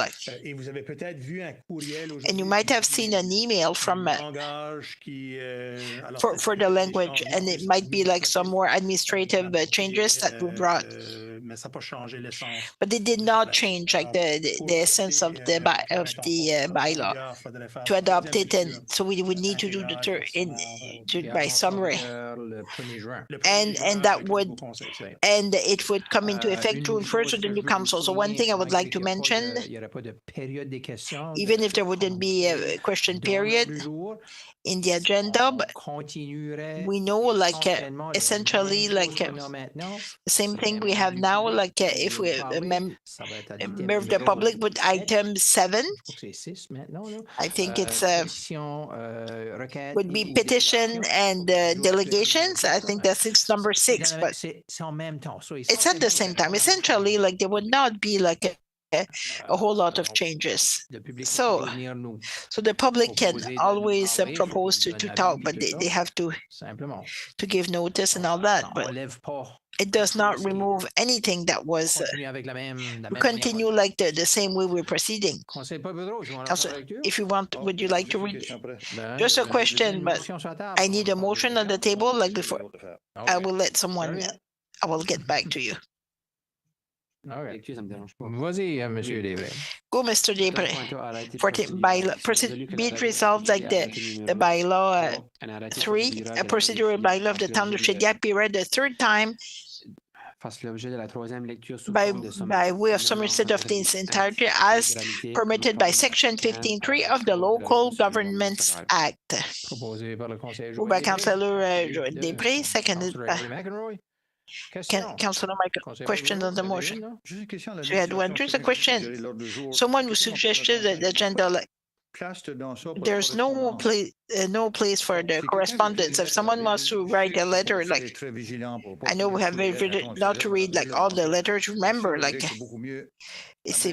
but now like there's no place like if a citizens want to address the council, even Sylvain, like the summary, but essentially, like if a council or a citizen sends a correspondence, it always presented to council at number 6, but it's not lost. But if the issue is important for the municipality, so the administration in discussion with the chair of the assembly we would be might make a recommendation that the council be aware, but like to bring all the correspondence we would be here for another hour and a half, and I can tell you that administrations or some items we bring to the agenda and we recommend to bring to the agenda. It comes from correspondence of citizens, just like bylaw policies, like sometimes that we recommend also to council. It comes from residents who are asking a few things. We have a strategic plan, but if the citizen has some issues like so to make it clearer, but the council did not lose like the power to consult, but the citizen did not lose the power like to present to the council. Like I have no problem with this. I just wanted to know why it wasn't there. So Mr. Graf would say like the committee better than before, like in the sense like we sense more information on a regular basis, so things like that, like it's very well vehiculated in an email. Conseiller Roland Cormier. Merci, Monsieur le maire. Councillor Roland Cormier, just maybe a point of clarification. Because when you talk also reports and declaration, administration is quite direct, but council members, shouldn't we have in the reports and declaration like a question periods maybe? Yes, it's there. It's indicated like a little bit farther, like. Ça permet essentiellement. So where is it mentioned? Le conseil, oui. The councillor. Section 16, numéro. It says section 16:9. The councillors can address the council under council members, like and the right to speak is limited to 5 minutes under the authorization of the chair. So, Mr. Mayor, like I see this, but. So would it be would it be under 8? Oui. OK. C'est le même tu le vois, toi. Oui. So that's how you see it, yes. 8C dans l'ordre du jour. 8.6 in the agenda, on the list. No, that's okay, like council members. T'as pas la bonne version. Dans la finale. Yeah, you don't have like the final one, but So, ça permet de non seulement poser une question, to ask some questions, but it's also allowed like to make some declaration that we're not giving some latitude, but question for the council members, there were no questions. So it's important council members, they can express themselves if they want to. Thank you for the clarification. Donc, sur ce. On this note, all in favor, saying 5, saying aye. Contre non. Against nay. Adopté. Carried. Mr. Clerk. Arrêté numéro 3, arrêté procedural bylaw of the municipal council of the township establish like the rules and the procedure like for the town in accordance with the local governance as this regulation defines the roles and responsibility of the council from the deputy mayor and also of the clerk and specifies also the modalities, how we program the meeting, and also it identifies the different type of meetings, like a regular, special, in-camera, electronic, establish also the requirement in terms also of public notice, quorum, agenda, cancellation, and to delay meeting. The regulation describe like how the decisions are taken, included like the rules to motion, debates, amendments, and also to examination of decision. Applies like some norm also like decorum, the time limit to speak, and also the power of chair to keep the order. The participation of the public is encouraged also with the specific as such as declaration. So we have clear rules like to make sure like the conduct for respective meeting, and specify also like where we can hold in camera meeting, limits also like the decision taken in the authorized. Also like the regulation, we need to have like a minutes, official minutes to impose like also the respect of code of conduct and establish strict rules to the declaration of conflict of interest, like for procedure non-taken, the Code Morin is a reference. Also, like the rule number 3, modify like a procedural bylaw that will come into effect in June 1st, 2028. Resolved that we accept the third reading on bylaw 3 by formal summary, moved by Councillor Joël Després, seconded by Councillor Harry McElroy. Councillor Michael Roy. All in favor, saying 5, saying aye. Against nay. It's been carried. Thank you. Next one, Code of Conduct. Oui, merci, Monsieur le Maire. Thank you, Mr. Mayor. Excusez-moi, je dois l'ouvrir. Yeah, you have to open it.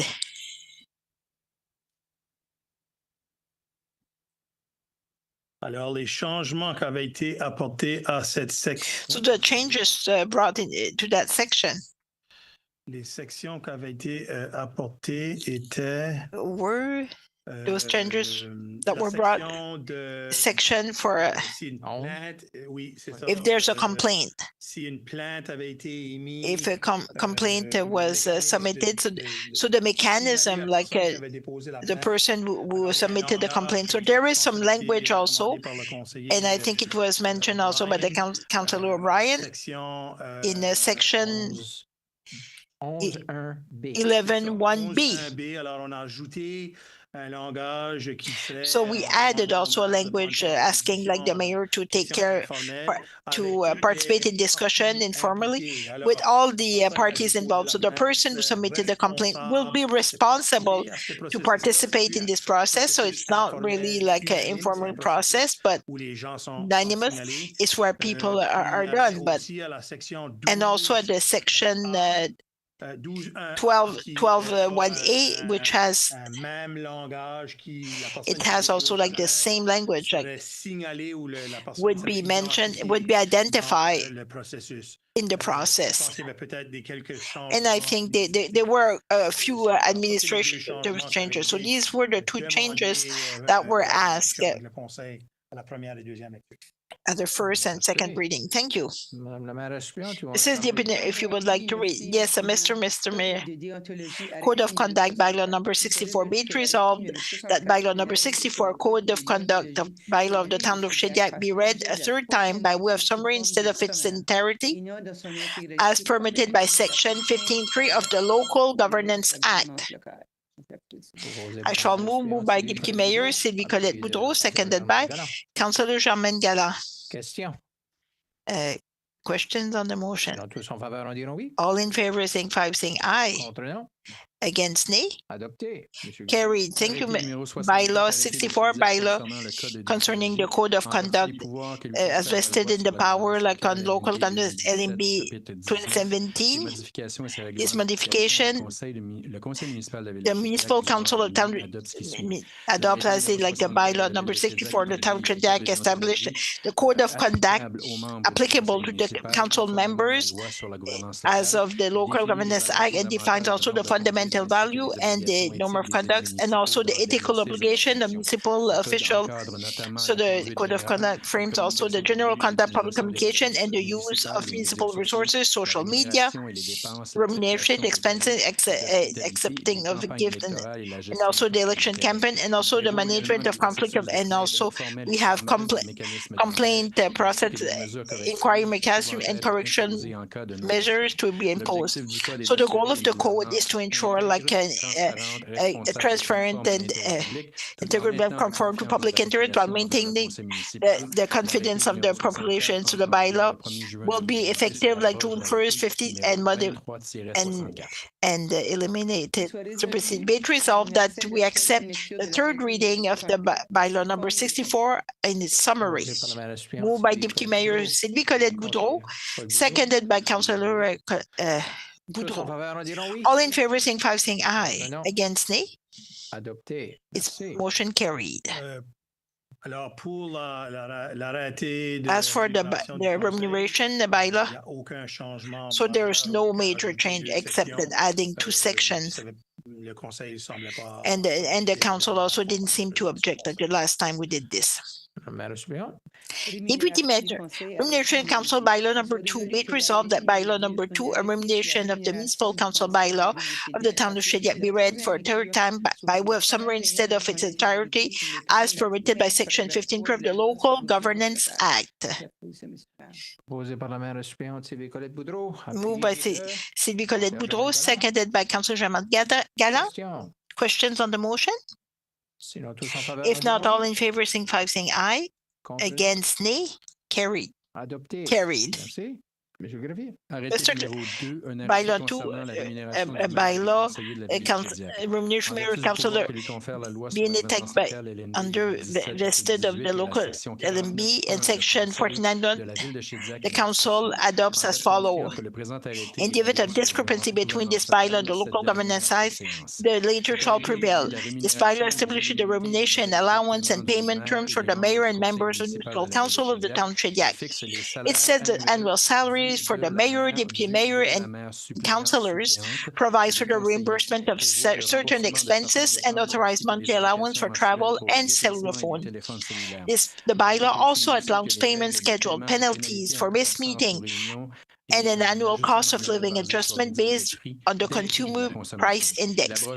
It repeals the previous bylaw 23-02 and comes into force on June 1st, 2026. Be it resolved that with the third reading of bylaw number 2 as its summary. I shall move, Mr. Mayor. Moved by Deputy Mayor Sylvie Colette Boudreau, seconded by Councillor Germaine Gala. All in favor, saying aye. Against nay. Carried. And the last one, essentially, we presented in March.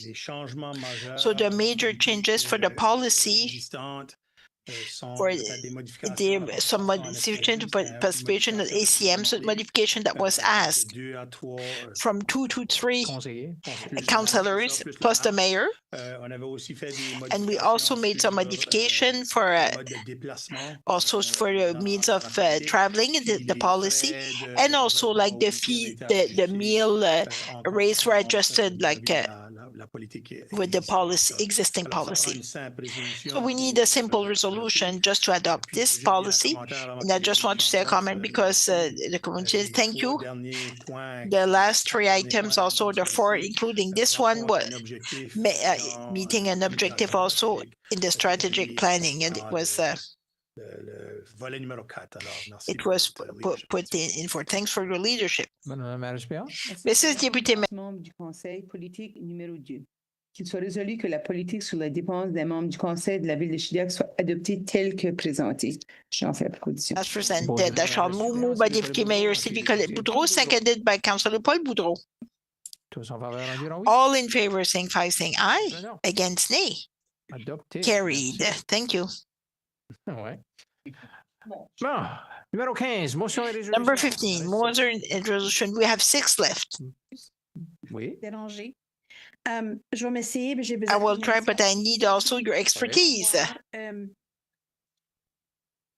Motion and resolution. So would it be possible to add a resolution if the council would want to do so? Like a 7th one on a different subject, and I can tell you what the subject if you want.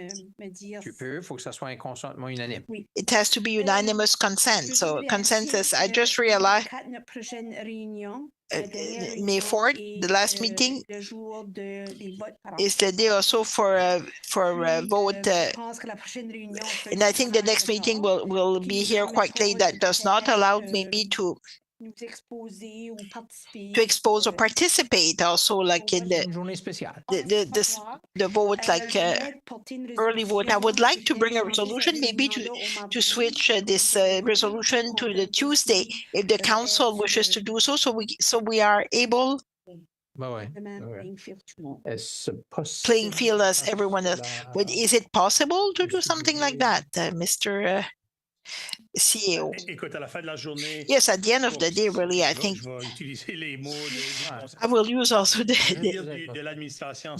word of the administration would be to have quorum for the meeting. Let's say we do not have a quorum, we would have to call another meeting. So is it possible? Yes, it would be possible, but to adopt a motion, as the mayor would have to be voted unanimous and added and debated. It's done on the floor, so the chair will decide if they accept or not. I was just wondering, is there something that would prevent us from? I don't think, like from administration, no, but I think there's no date like for the next meeting. We didn't have any public hearing that we would have to move, but so our next meeting would be short or long. What's on the menu? It will depend the amount of questions you want to ask. Okay. Ben, on sait qu'il y aura au moins. We know at least it would be like a development charge because it was there anyway. Anything else that we did not finish? A couple of policies we wanted to bring you, administration policies, but I have my table in my head, but there were a tourism strategy. I also wanted to do a presentation. So I have a proposal to add 15.7, which would be to change the date of the next meeting, like from Monday, May 4th to Tuesday, May 5th. Councillor Joel Després is seconding it. Questions on this one? Really, two? Councillor, yes, you wanted to talk on some. No, Councillor Paul Boudreau, you wanted to speak on the motion to change our meeting, and no problem, it's just May 5th. It's the AGM for the I don't know if anyone wanted to attend. Well, if something almost every night, but just to sit May 5th, like it's the AGM for the community garden. She said you will go. Okay. Councillor Emile O'Brien. Councillor Emile O'Brien. The idea like to go from move to 4 to May 5th. It's a one time. It's because it's the advanced poll day, like. Okay. C'est le samedi puis le lundi puis which is a Saturday and Monday. All right. Donc, j'ai un proposal. So I have a mover and a seconder, so it has to be unanimous. I will ask you to raise your hand. All in favor to go from May 4 to 5th to tous contre. For carried. Thank you. Ça fait un peu une couple de semaines. Ça a pris quasiment. It took almost all their term, like. Donc, sur ce. On this note. OK. Vous savez qu'on est enregistré puis on broadcast. You know, like we are broadcasting right now. Janice et Joël. Merci. Donc, sur ce, so on this note, 15.1, reconstruction of Main South Coast. So it will be myself and maybe the Department of Engineering.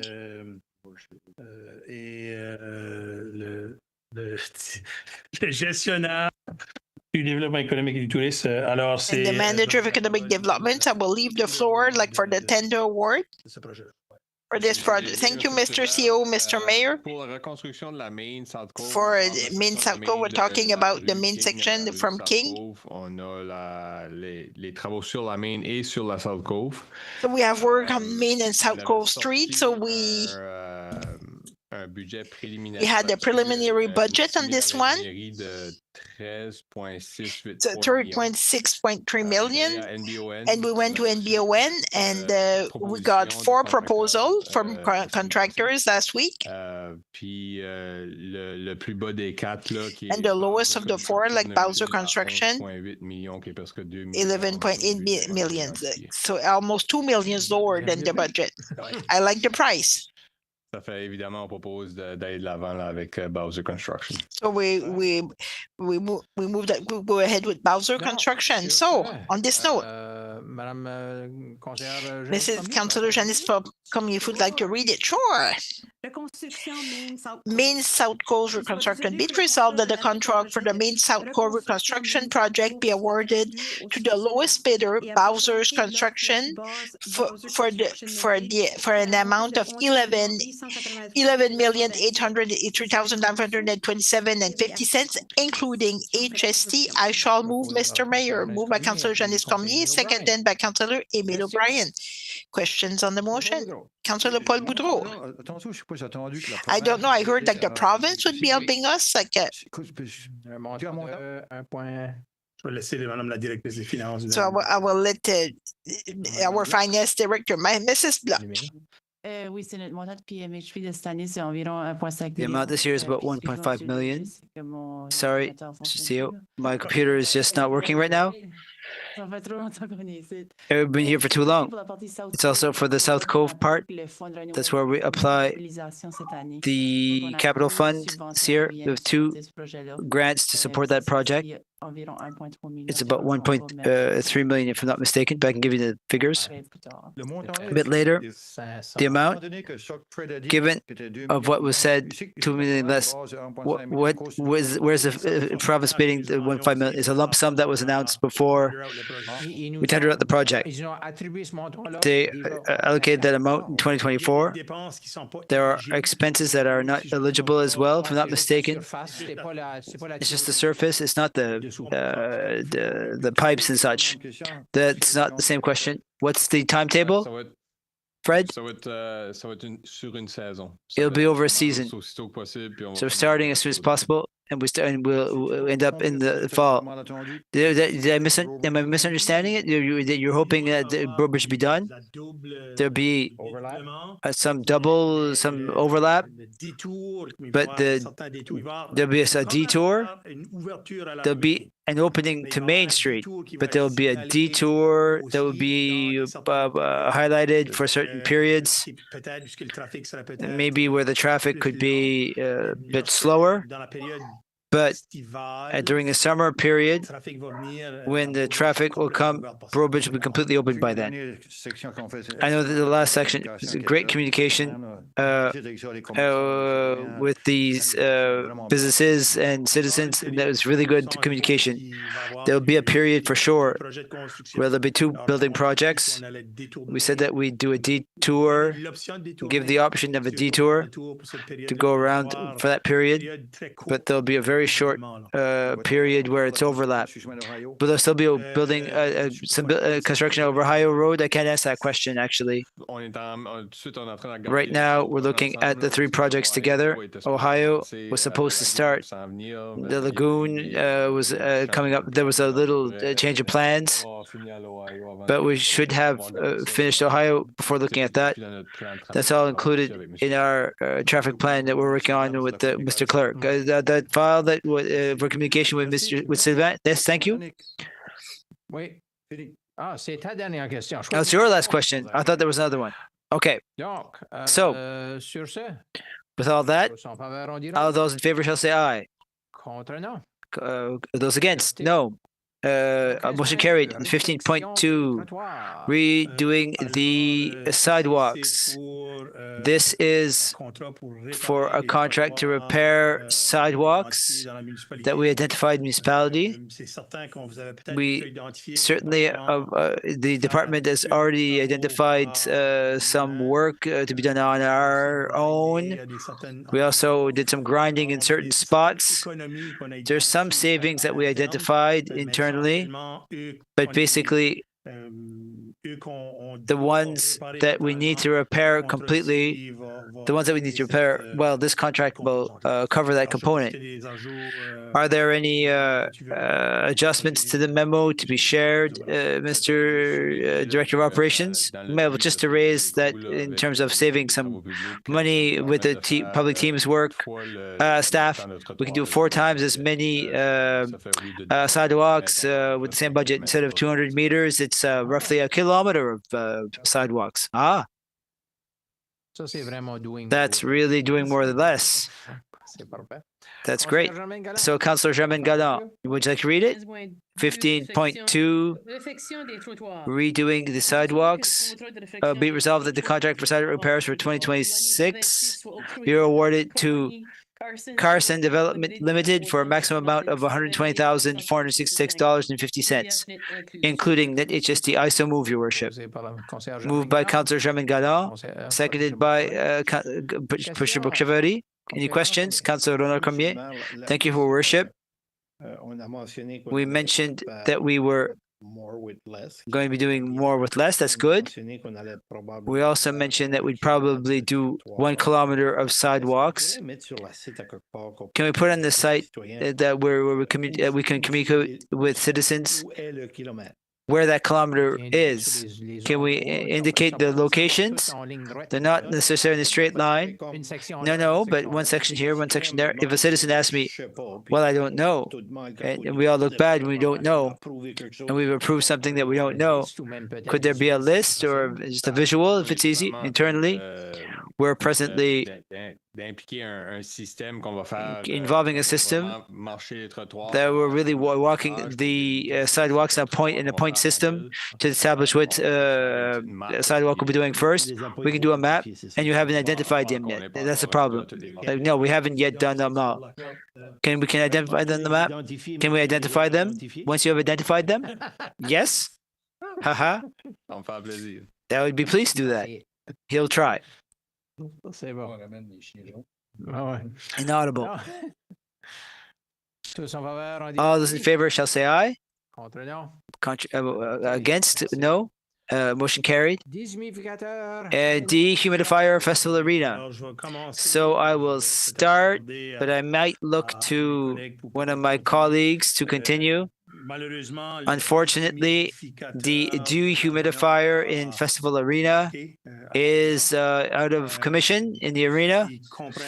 For those of you who might not understand the use here, it regulates condensation within the building during warmer periods of time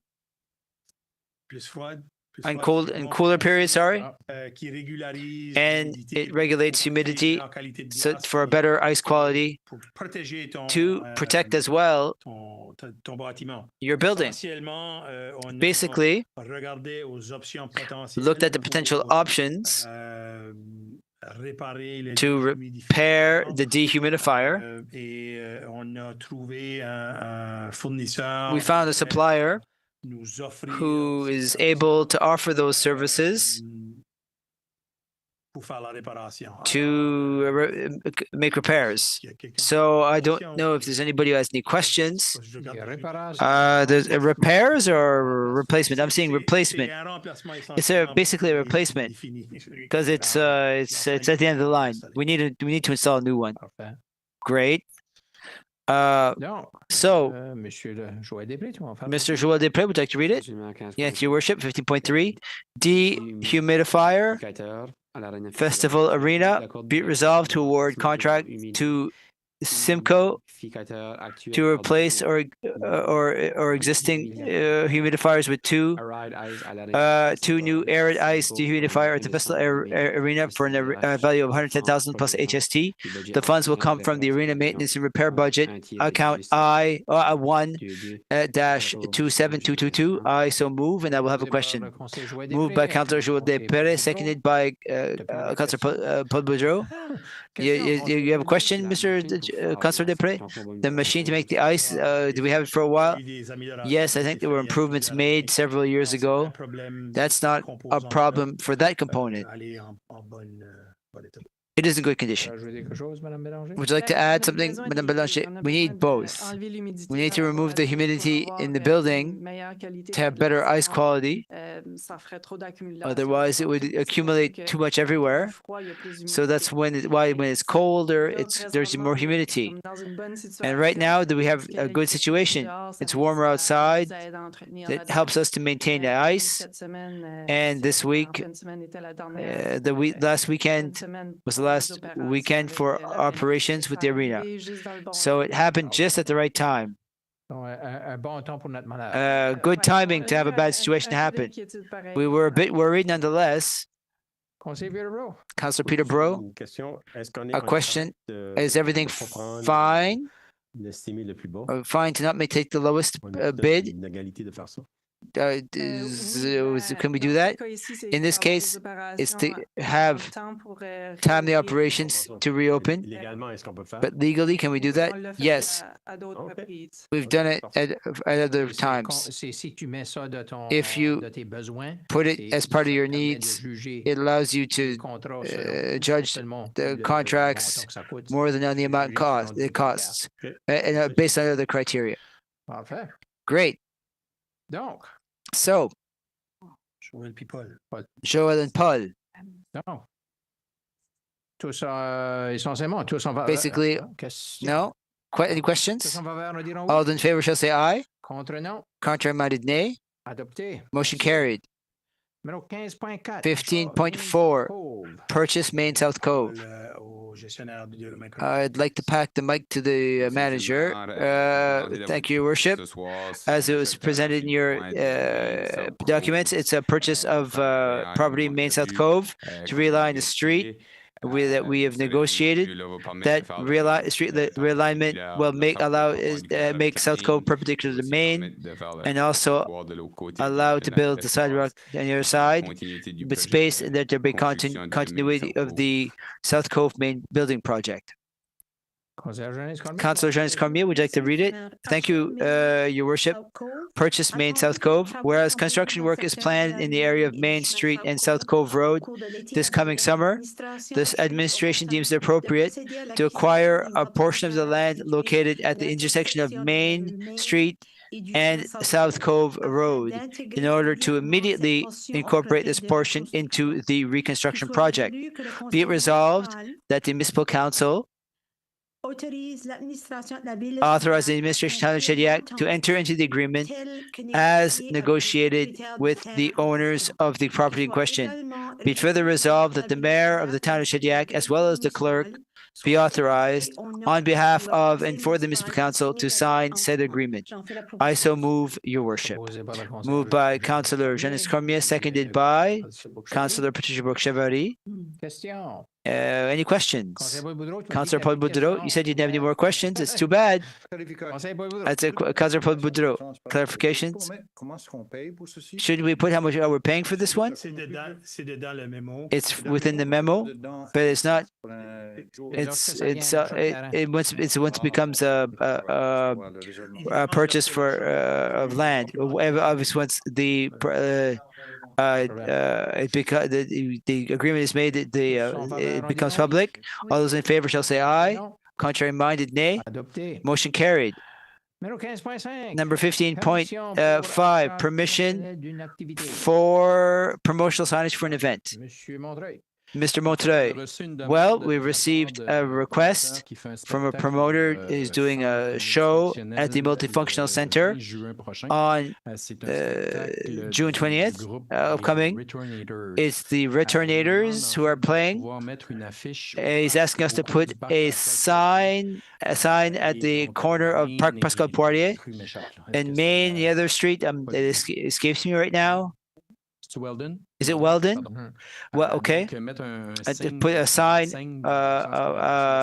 to announce the show 4 by 8 feet, and according to provisions of our zoning bylaw, they can do so if the council grants them permission to do so for the period for 1 month. If you have any questions, we can answer your questions.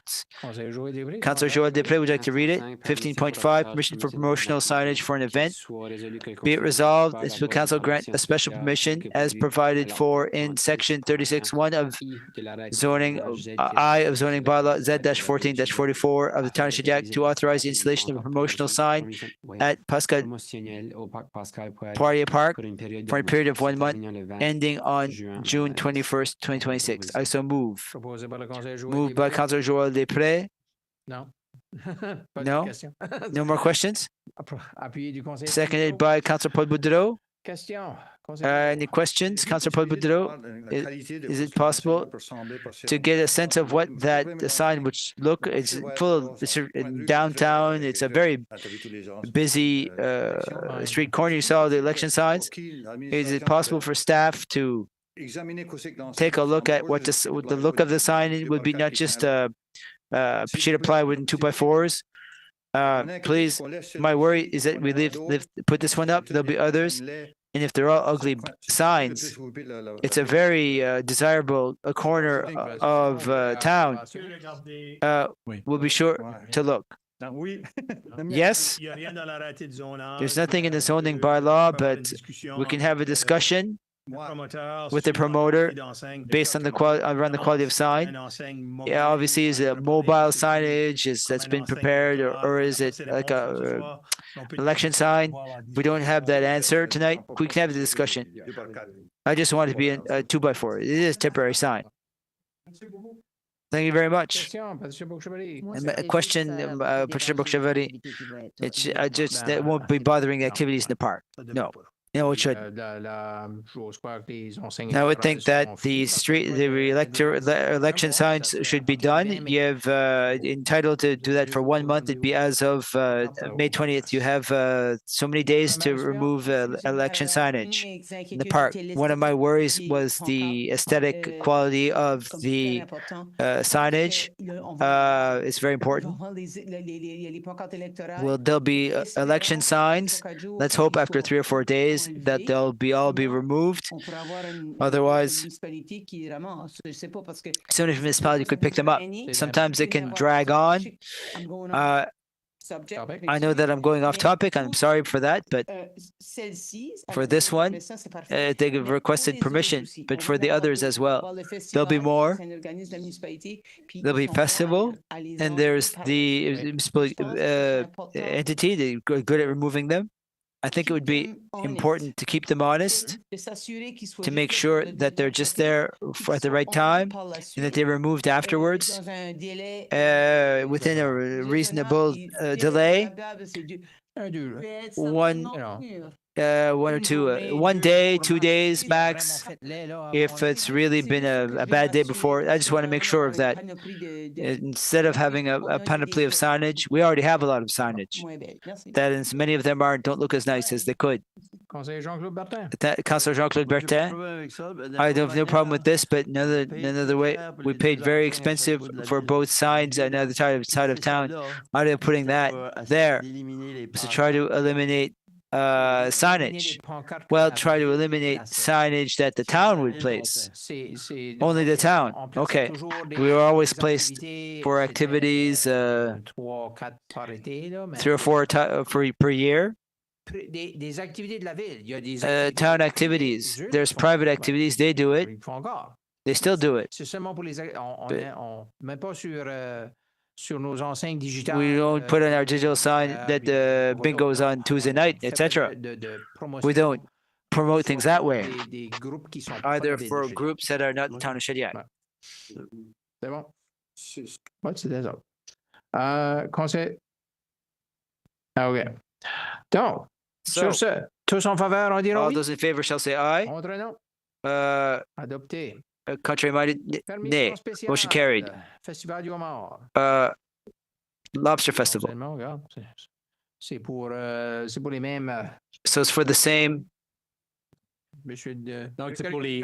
On parlait justement du festival. So we were talking about Lobster Festival. It's the special permissions that we grant, or that the municipal council grants each year for the Lobster Festival. We're talking about the permission to end the shows a bit later on Friday and Saturday night, to put up the signage around O'Hara Road and at the entrance of the town around Main Street. Third is the street closure around the perimeter where the Lobster Festival actually happens. So that's it for the Lobster Festival. Would you like to read it, Councillor Patricia Bourg-Chevalier? Special permissions Lobster Festival. Be it resolved that the municipal council grant the special permissions requested by the Shediac Lobster Festival regarding temporary signage, the closure of certain streets, an exemption from the bylaw on the prevention of excessive noise for the 2026 edition. Be it also resolved that the special permission regarding temporary signage be extended to the Omart Festival until September 15th, 2026. I so move, Your Worship. Moved by Councillor Patricia Bourg-Chevalier, seconded by Councillor Emile O'Brien. Question, Paul Boudreau? Otherwise, all those in favor shall say aye. Those who are opposed, nay. Motion carried. 15.7 changes to the meeting date. So, is it Councillor Janis? You'd like to move that? Yes, thank you, Your Worship. Be it resolved that the public meeting for May 4th be moved to the May 5th at 4 o'clock. The 5th May at 6 p.m. You said 4 p.m. actually. Pardon me, Your Worship. Moved by Councillor Jean Cormier, seconded by Councillor Patricia Bourg-Chevalier. I'm starting to Those are my words at the end of the evening. All those in favor shall say aye. Motion those against, carry. No appointments to committees tonight. And next meeting is Tuesday, the 5th May 5th, sorry. And Councillor Sharma moves that we